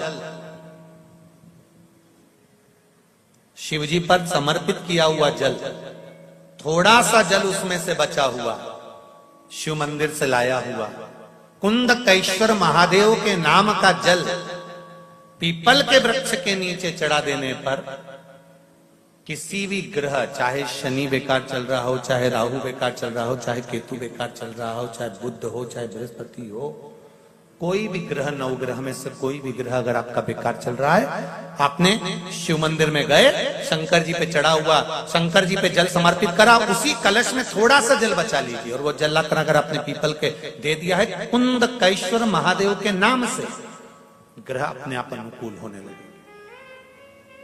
ये 2 जगह पर काम करता है, ध्यान दीजिएगा जरा।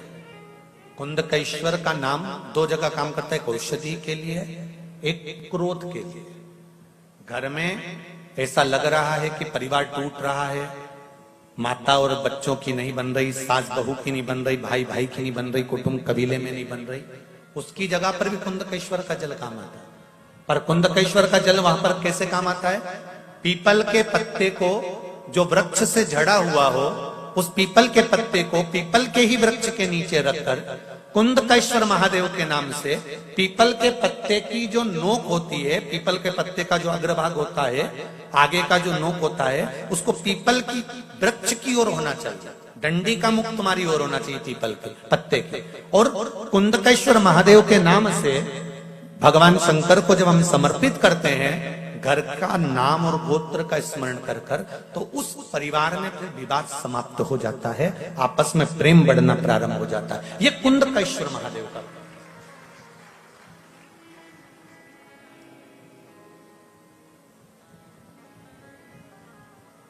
शिव भक्ति की ओर अग्रसर महाराज।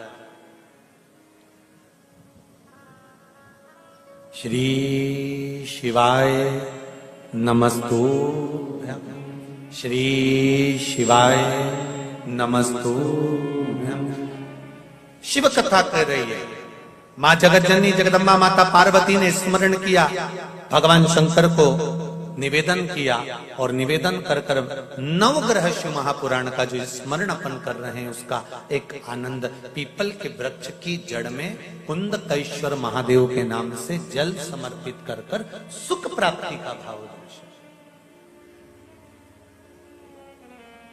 आगे वर्णन किया महाराज।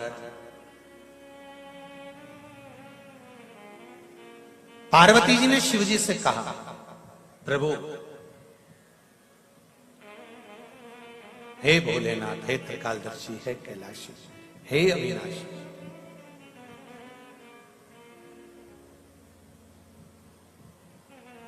आज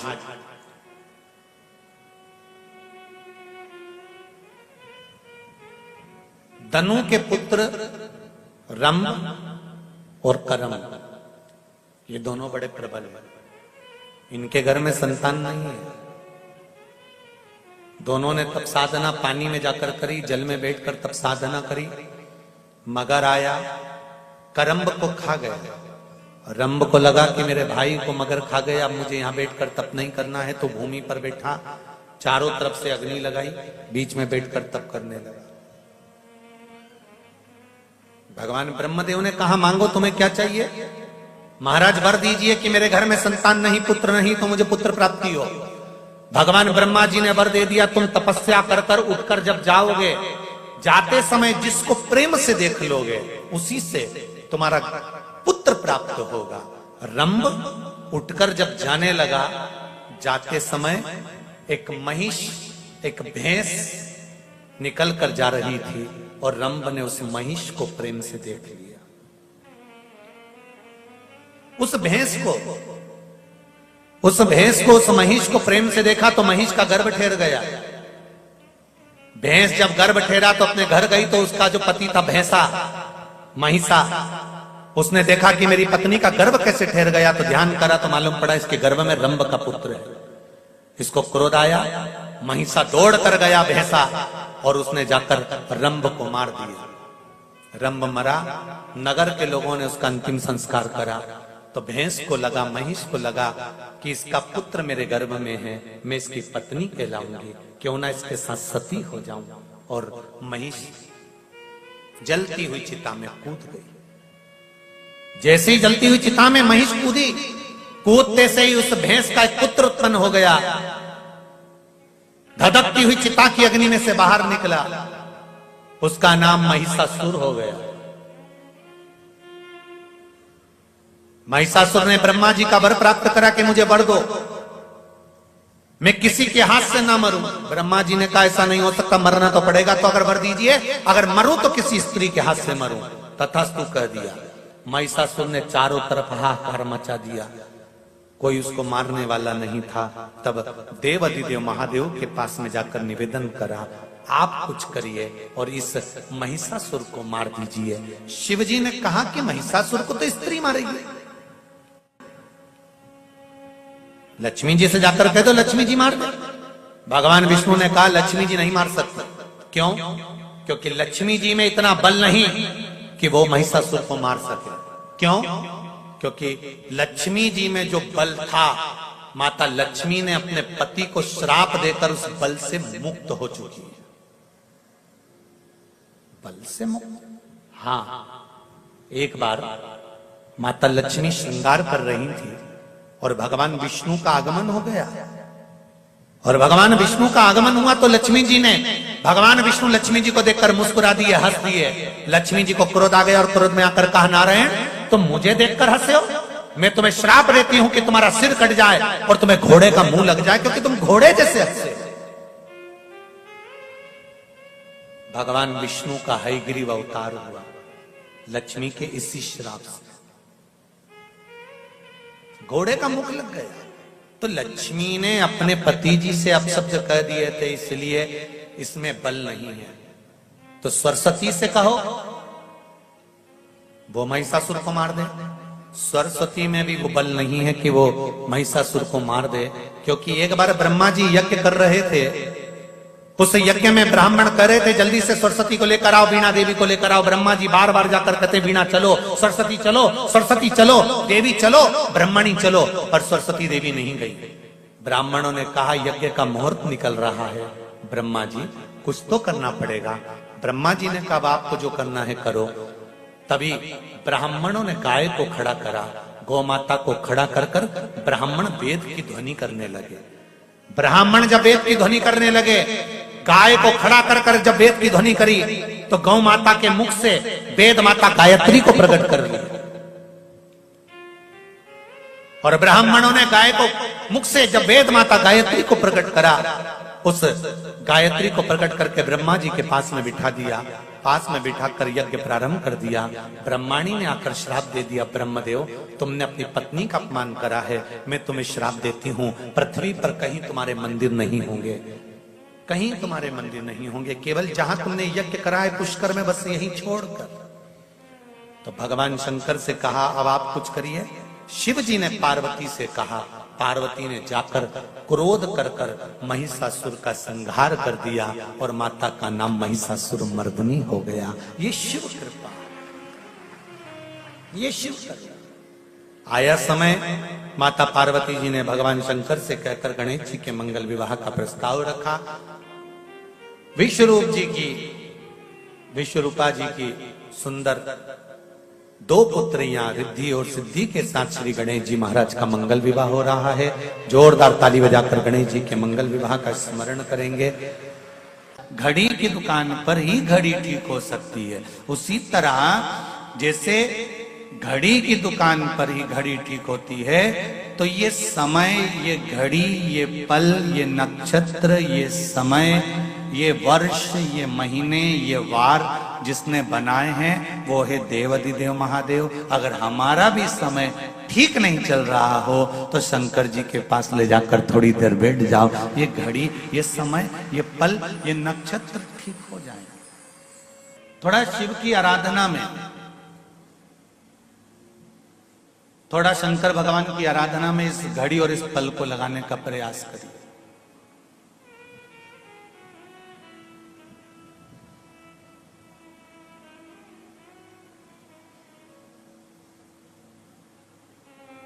एक तेरे ही भरोसे बाबा, तेरे ही भरोसे हवा बिच उड़ती जावांगी बाबा, डोर हथो छड़ी नामे कटी जावांगी।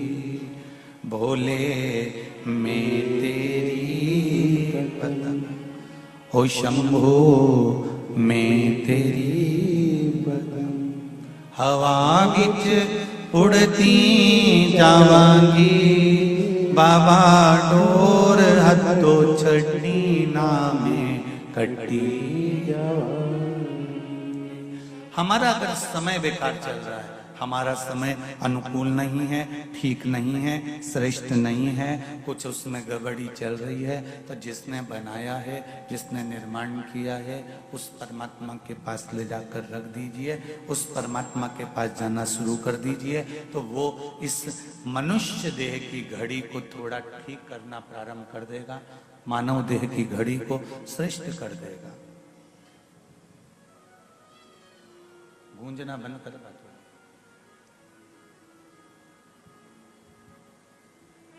इस समय को श्रेष्ठ जगह पर लगाना चाहिए। ये सीधा हाथ है, ये उल्टा हाथ है। सब अच्छा काम कौन से हाथ से होना चाहिए? जम के बोलो जरा, सीधे हाथ से। तो इस उल्टे हाथ को बुरा नहीं लगता होगा कि बताओ मैंने कौन सा पाप किया? दान करो तो सीधे हाथ से, पूजन करो तो सीधे हाथ से, भोजन करो तो सीधे हाथ से, पुण्य कर्म करो तो सीधे हाथ से। तो मैंने ऐसा कौन सा बेकार काम कर दिया जो मेरा प्रयोग नहीं करते, मेरा उल्टा हाथ का प्रयोग नहीं करते?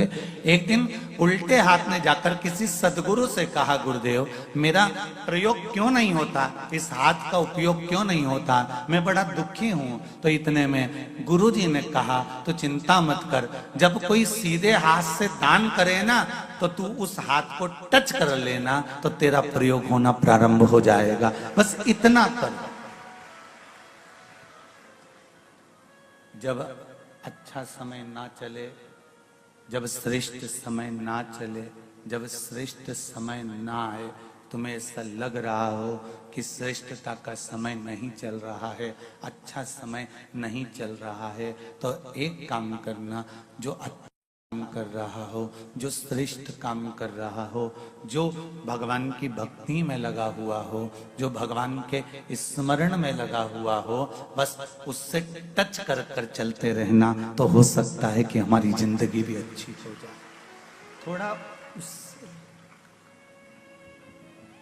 थोड़ा उससे लगकर चल लो। शंभू शंभू, थोड़ा उससे लगकर चलने का प्रयास करें।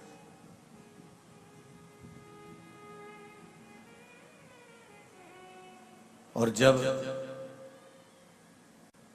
किसी सत्कर्मी के साथ में, भजनावली के साथ में, कीर्तन करने वाले के साथ में, मंत्र जाप करने वाले के साथ में, स्मरण करने वाले के साथ में आप चलेंगे, तो जीवन की सार्थकता अपने आप बन जाएगी। आप उसके साथ चलो तो।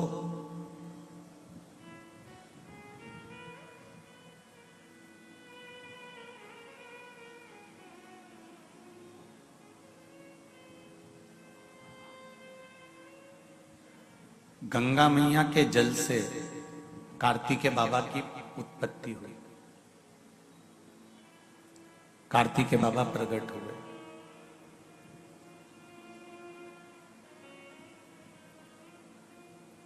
कार्तिकेय जी ने अपनी माता जी से पूछा कि मां, ये बताओ कि मेरे जन्म का कारण क्या है,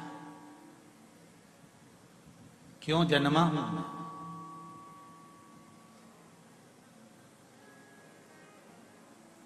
मेरे जन्म का कारण है क्या? मेरे जन्म का कारण क्या हो? तो मां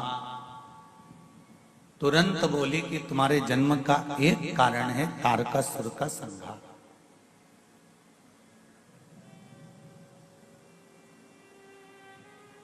मां,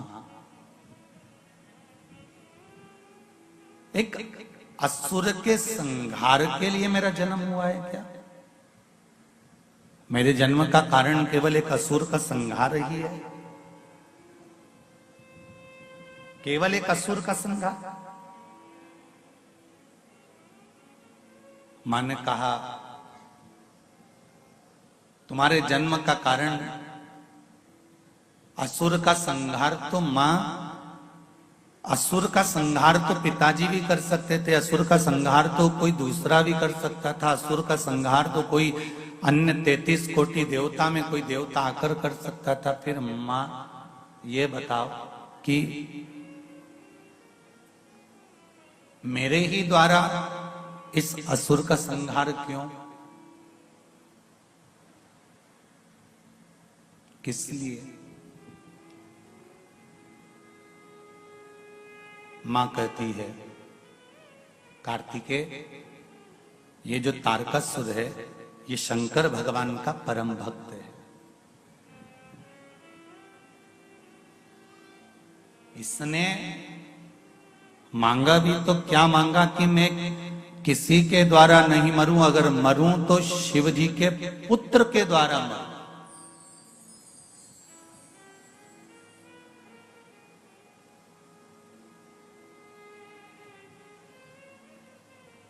जो अच्छा होता है ना वो अच्छा ही सोचता है, जो श्रेष्ठ होता है वो श्रेष्ठ ही सोचता है।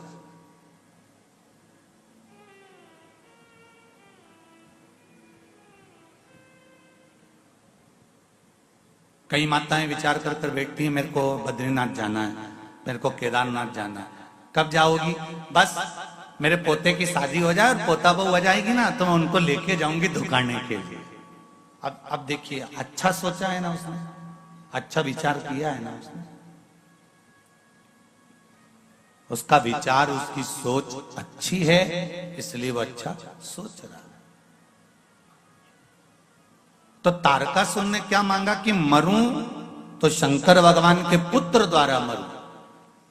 तो माता पार्वती जी ने कार्तिकेय से कहा कि यह असुर जरूर है पर शंकर जी का भक्त है, शिव का उपासक है, शिव का भक्त है, शंकर की आराधना करता है, शिव की उपासना करता है और इसके मन में शिव जी के प्रति बड़ा भाव है, हृदय में बड़ा आनंद है शंकर जी के प्रति। इसलिए ये मांग रहा है कि भगवान शिव के पुत्र द्वारा मरूं, क्योंकि जो भगवान का भक्त होता है, जो जिससे लगा हुआ होता है, जिसके प्रति जिसका स्नेह होता है, उसको वो कभी दुखी नहीं देख सकता। तारकासुर शंकर भगवान अकेले बैठकर तप साधना कर रहे थे, अकेले बैठकर आराधना कर रहे थे, सती माता जलकर भस्म हो चुकी थी। तो तारकासुर को लगा कि मेरे भोलेनाथ, मेरे शंकर, मेरे त्रिकालदर्शी, मेरे कैलाशी, मेरे अविनाशी, मेरे शिव अकेले हैं और यदि ये अकेले रहेंगे तो मुझे कितना बुरा लगेगा। इनकी भी जोड़ी बन जाए, जैसे लक्ष्मी और नारायण की है, ब्रह्मा और ब्रह्माणी की है, इंद्र और इंद्राणी की है, इनकी भी एक जोड़ी बन जाए, शंभु, इनकी भी एक जोड़ी बन जाए, बस इतना।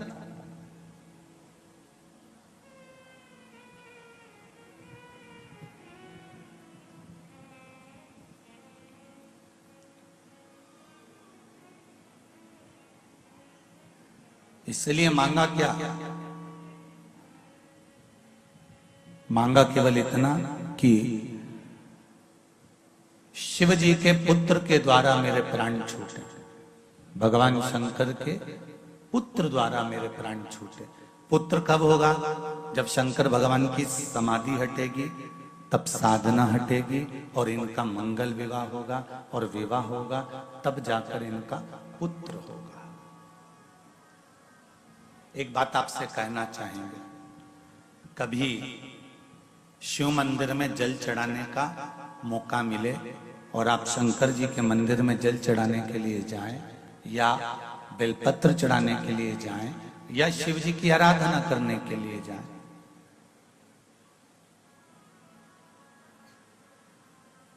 आप जब शिव जी के सम्मुख में भगवान शंकर के पास, भगवान ओगड़दानी के पास में, मेरे भोलेनाथ जी के पास में जब जाएं तो केवल जल चढ़ाकर वापिस मत आना, केवल बेलपत्र चढ़ाकर वापिस मत आना, केवल चावल का दाना या पुष्प चढ़ाकर वापिस ना आना, दिया लगाकर वापिस ना आना। आते आते बाबा भोलेनाथ जी से ये भी पूछ कर आना, बाबा आप मंदिर में बैठे रहते हो, बहुत दिन हो गए आपको बैठे बैठे, चलो आज मैं आपको मेरे साथ लेकर चलती हूँ और मेरे घर तक लेकर चलती हूँ। भले शिवलिंग मंदिर में रहे पर भगवान की ज्योति उसके साथ जरूर जाती है।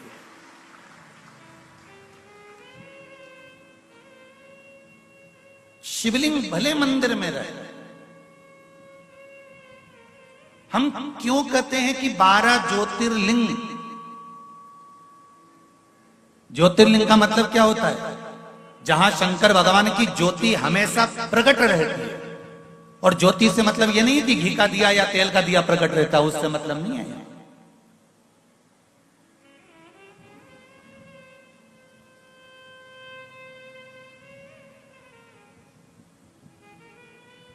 हम ज्योतिर्लिंग का मतलब क्या समझे? जहां पर भगवान शंकर की ज्योत जल रही है उसका मतलब ज्योतिर्लिंग? नहीं नहीं नहीं। जहां घी का दिया जल रहा है उसका ज्योतिर्लिंग? नहीं। जहां तेल का दिया जल रहा है उसका मतलब ज्योतिर्लिंग? नहीं। ज्योतिर्लिंग का मतलब होता है जहां पर शंकर पार्वती 24 घंटे उस भूमि पर, उस स्थान पर विद्यमान है। इसलिए कैलाश पर माता पार्वती जी ने जब एक प्रश्न किया था तो अमरनाथ की गुफा में शंकर भगवान ने पार्वती को अमर कथा सुनाई थी। और उस अमर कथा में माता पार्वती जी ने एक प्रश्न किया था।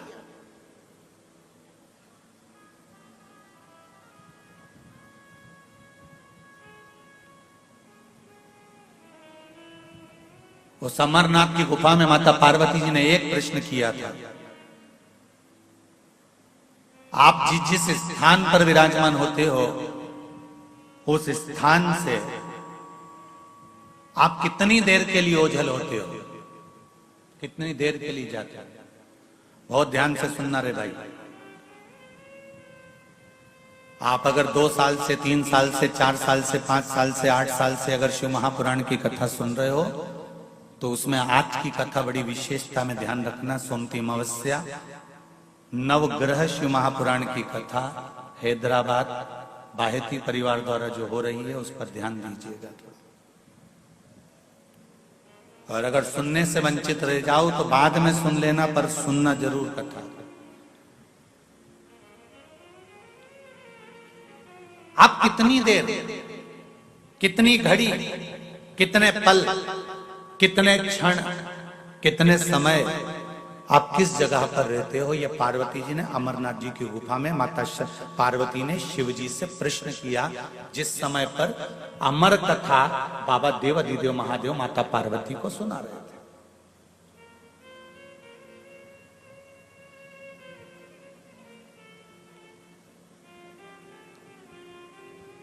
शिव जी कहते हैं पार्वती, जब सोमवार का दिन होता है, चंद्र का दिन होता है, जिस दिन मैंने चंद्र की काया को ठीक करा था,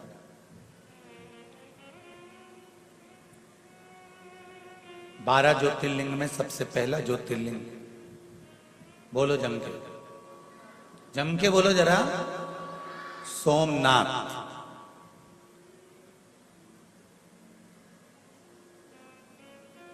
पहली गिनती में सोमनाथ जी को क्यों दिया गया?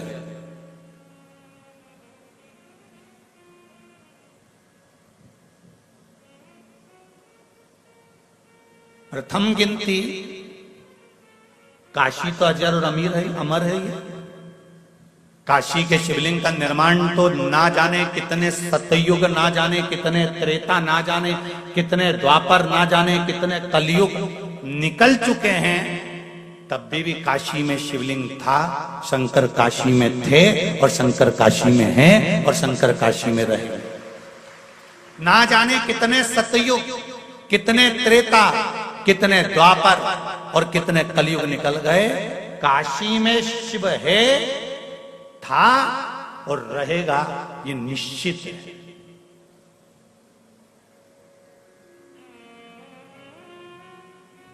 तो पहला ज्योतिर्लिंग तो फिर काशी को गिना जाना था, पर पहला किसको गिना है? सोमनाथ जी को। कारण क्या है? भगवान शंकर कहते हैं कि चंद्र से मैंने जब वारों का निर्माण किया, सोमवार, मंगलवार, बुधवार, गुरुवार, शुक्रवार, शनिवार, ये मैंने जो बनाए हैं, इन 12 का मैंने जो निर्माण करा है नवग्रह के हिसाब से, उसमें प्रथम चंद्र को लिया है, चंद्र के बाद में उसके बाद मैंने सारे ग्रहों को लिया, क्योंकि एक ग्रह को मैं अगर संभाल लेता हूं तो बाकी के ग्रह अपने आप संभल जाते हैं। अगर घर का प्रथम बेटा अच्छा निकल जाए तो बाकी के बेटों को मार्ग वो बड़ा बेटा ही प्रदान कर देता है, बदल नहीं पाता।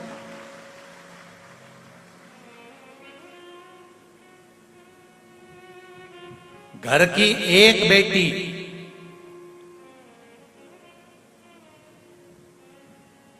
घर की अगर बड़ी बेटी अगर मार्ग प्रशस्त कर कर चलती है, सतमार्ग पर चलती है, तो बाकी की बेटियों को भी सतमार्ग मिल जाता है।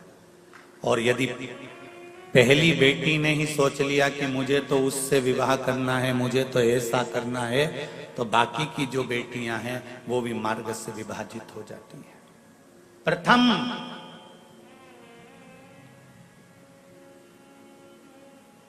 थोड़ा सा बुरा जरूर लगेगा हैदराबाद वालों, पर एक बात कहना चाहूंगा,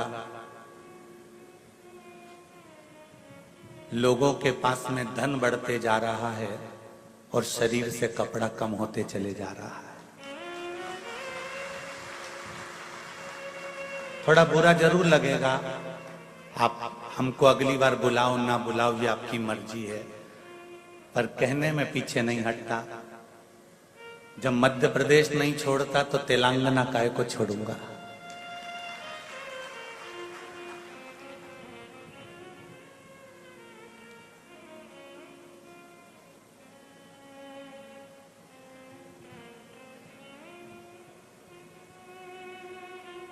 जब शरीर पर घाव हो जाता है ना, तो डॉक्टर क्या करता है? उस घाव को खुला छोड़ देता है क्या? जम के तो बोलो नहीं। क्या लपेटता है? पट्टी। पट्टी घाव को ठीक करने का काम करती है क्या? नहीं। पट्टी घाव पर मक्खी ना बैठे, मक्खी ना भिन भिनाए, इसलिए बांधी जाती है।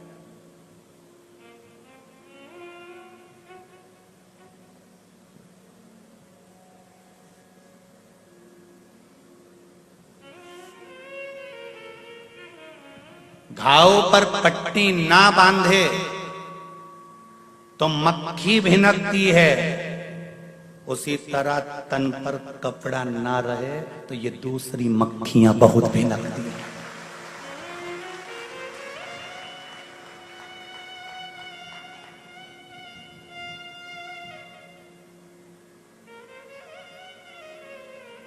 फिर प्रशासन को दोष मत देना और पुलिस को दोष मत देना।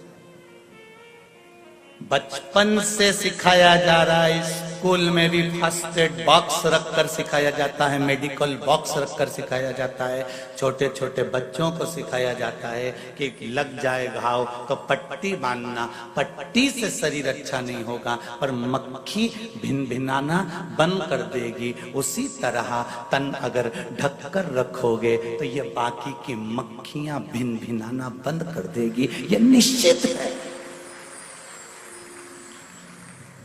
इसकी निश्चितता है। धन बढ़ा है पर तन पे से कुछ घटा भी है।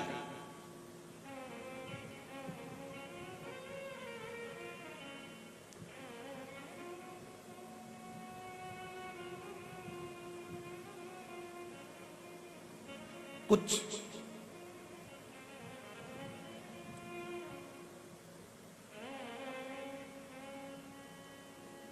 लोग कहते हैं प्रशासन ध्यान नहीं देता, पुलिस ध्यान नहीं देती। गलती किसकी है? बोलो तो। ये मक्खियां झूम क्यों रही हैं? घाव खुला है। घाव खुला है इसलिए मक्खियां झूम रही हैं। एक बात पहले कही थी, आपको ध्यान में होगी। शिव महापुराण की कथा सीहोर कुबेरेश्वर धाम से जड़ वृक्ष शिव महापुराण की कथा कही थी। अगर आप लोगों ने सुनी होगी तो स्मरण में होगा। तुलसी का पौधा लाओ और पौधे को ऐसे ही खुला छोड़ दो, उसमें मिट्टी मत डालो, तुलसी का पौधा पनपेगा? जम के तो बोलो नहीं। बेलपत्री के पौधे को लाओ, उसकी जड़ पर मिट्टी मत डालो, बेलपत्री का पौधा पनपेगा? बोलते जाओ जरा जल्दी नहीं। पीपल का पौधा लाओ, उसकी जड़ पर मिट्टी मत डालो, क्या पीपल का पौधा पनपेगा? नहीं। गुलाब के पौधे को भी लाओगे तो उसकी जड़ को मिट्टी से दबाना पड़ेगा। पीपल का पौधा लाओगे तो उसकी जड़ को मिट्टी से दबाना पड़ेगा। बेलपत्री का पौधा लाओगे तो उसकी जड़ को मिट्टी से दबाना पड़ेगा। जब जड़ मिट्टी से ढकी हुई रहती है तो वो वृक्ष पनपता रहता है। उसी तरह मनुष्य की भी जड़ है नाभि, जब तक ये कपड़े से ढकी रहती है तो मनुष्य भी बढ़ता रहता है। पर आजकल फैशन है साहब, कपड़े ऐसे होना चाहिए कि जड़ भी दिखना चाहिए, नाभि नजर आना चाहिए। पर सनातन धर्म कहता है, मेरा सनातन धर्म वर्णन करता है कि पौधे की जड़ ढकी होती है तो पौधा तरक्की करता है। और जिस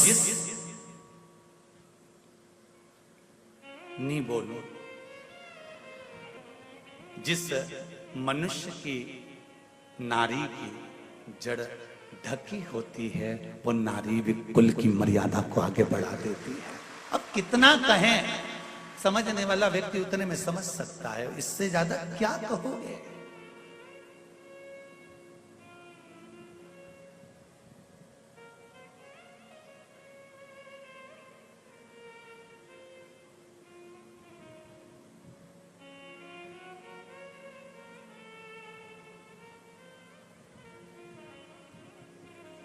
हिंदुस्तान की पहचान किन दो चीजों से करी जाती है? चलो बोलो जल्दी उत्तर दो। बहुत विद्वान लोग बैठे हैं हैदराबाद की कथा में, जरा बोल दो जल्दी से।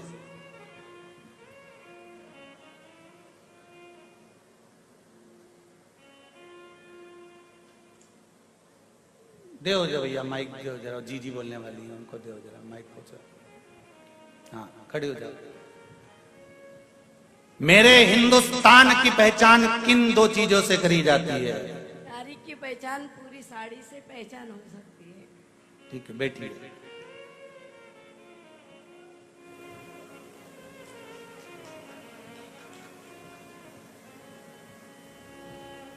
इधर दो माइक को, जी बोलने वाली। हाँ खड़े हो जाओ खड़े जल्दी। देव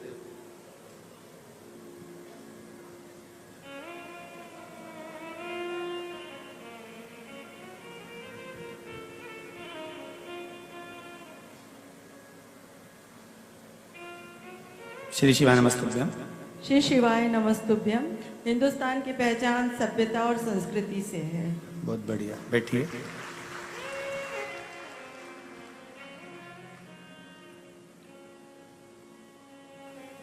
हिंदुस्तान की पहचान किन दो चीजों से करी जाती है? जिह्वा पर हिंदी और माथे पर बिंदी से करी जाती है।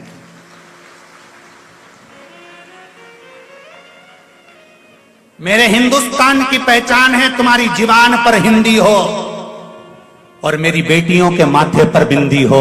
मेरा हिंदुस्तान पहचाना जाता है, मेरा भारत पहचाना जाता है। उसकी पहचान का सबसे बड़ा तत्व है और आज दोनों चीजों को मिटाया जा रहा है। हिंदुस्तान के लोग हिंदी को मिटाने के लिए लगे हुए हैं और मेरे हिंदुस्तान की बेटियां माथे पर बिंदी मिटाने को लगी हुई हैं। मेरा निवेदन है, अगर बन सके तो दोनों को बरकरार रखना, जीवान पर हिंदी रखना और सिर पर बिंदी रखना। मेरा हिंदुस्तान पहचाना जाएगा। शर्म नहीं आना चाहिए। वो विदेश से आई हुई इस्कॉन मंदिर की बेटियां लंबा तिलक लगाती हैं तन पर साड़ी पहनकर, हरे राम राम राम हरे हरे गाती हैं, हरे कृष्णा कृष्णा कृष्णा हरे हरे गाती हैं।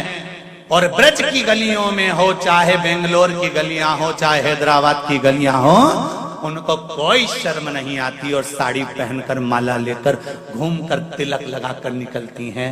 और मेरे यहाँ कहा जाता है हिंदुस्तान की पहचान जीवान पर हिंदी हो और माथे पर बिंदी हो। जब मस्तक पर बिंदी आप भी लगाओगे तो मुझे गर्व होगा कि मेरे हिंदुस्तान की यह पहचान है। पर बेटियां भूल गई, बेटी भूल गई।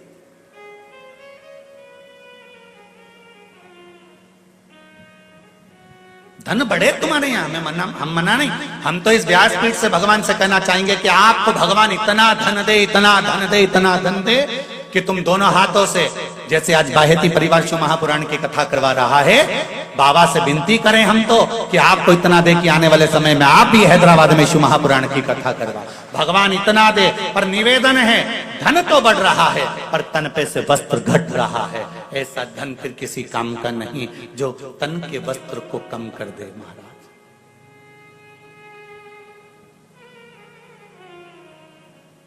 प्रथम नवग्रह शिव महापुराण की कथा चल रही है, थोड़ा ध्यान लगाकर सुनिएगा।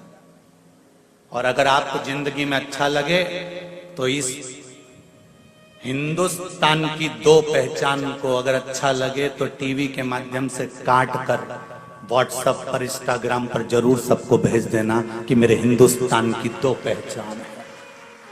एक जीवान पर हिंदी और जम के बोलो माथे पर बिंदी, ये मेरे हिंदुस्तान की पहचान है।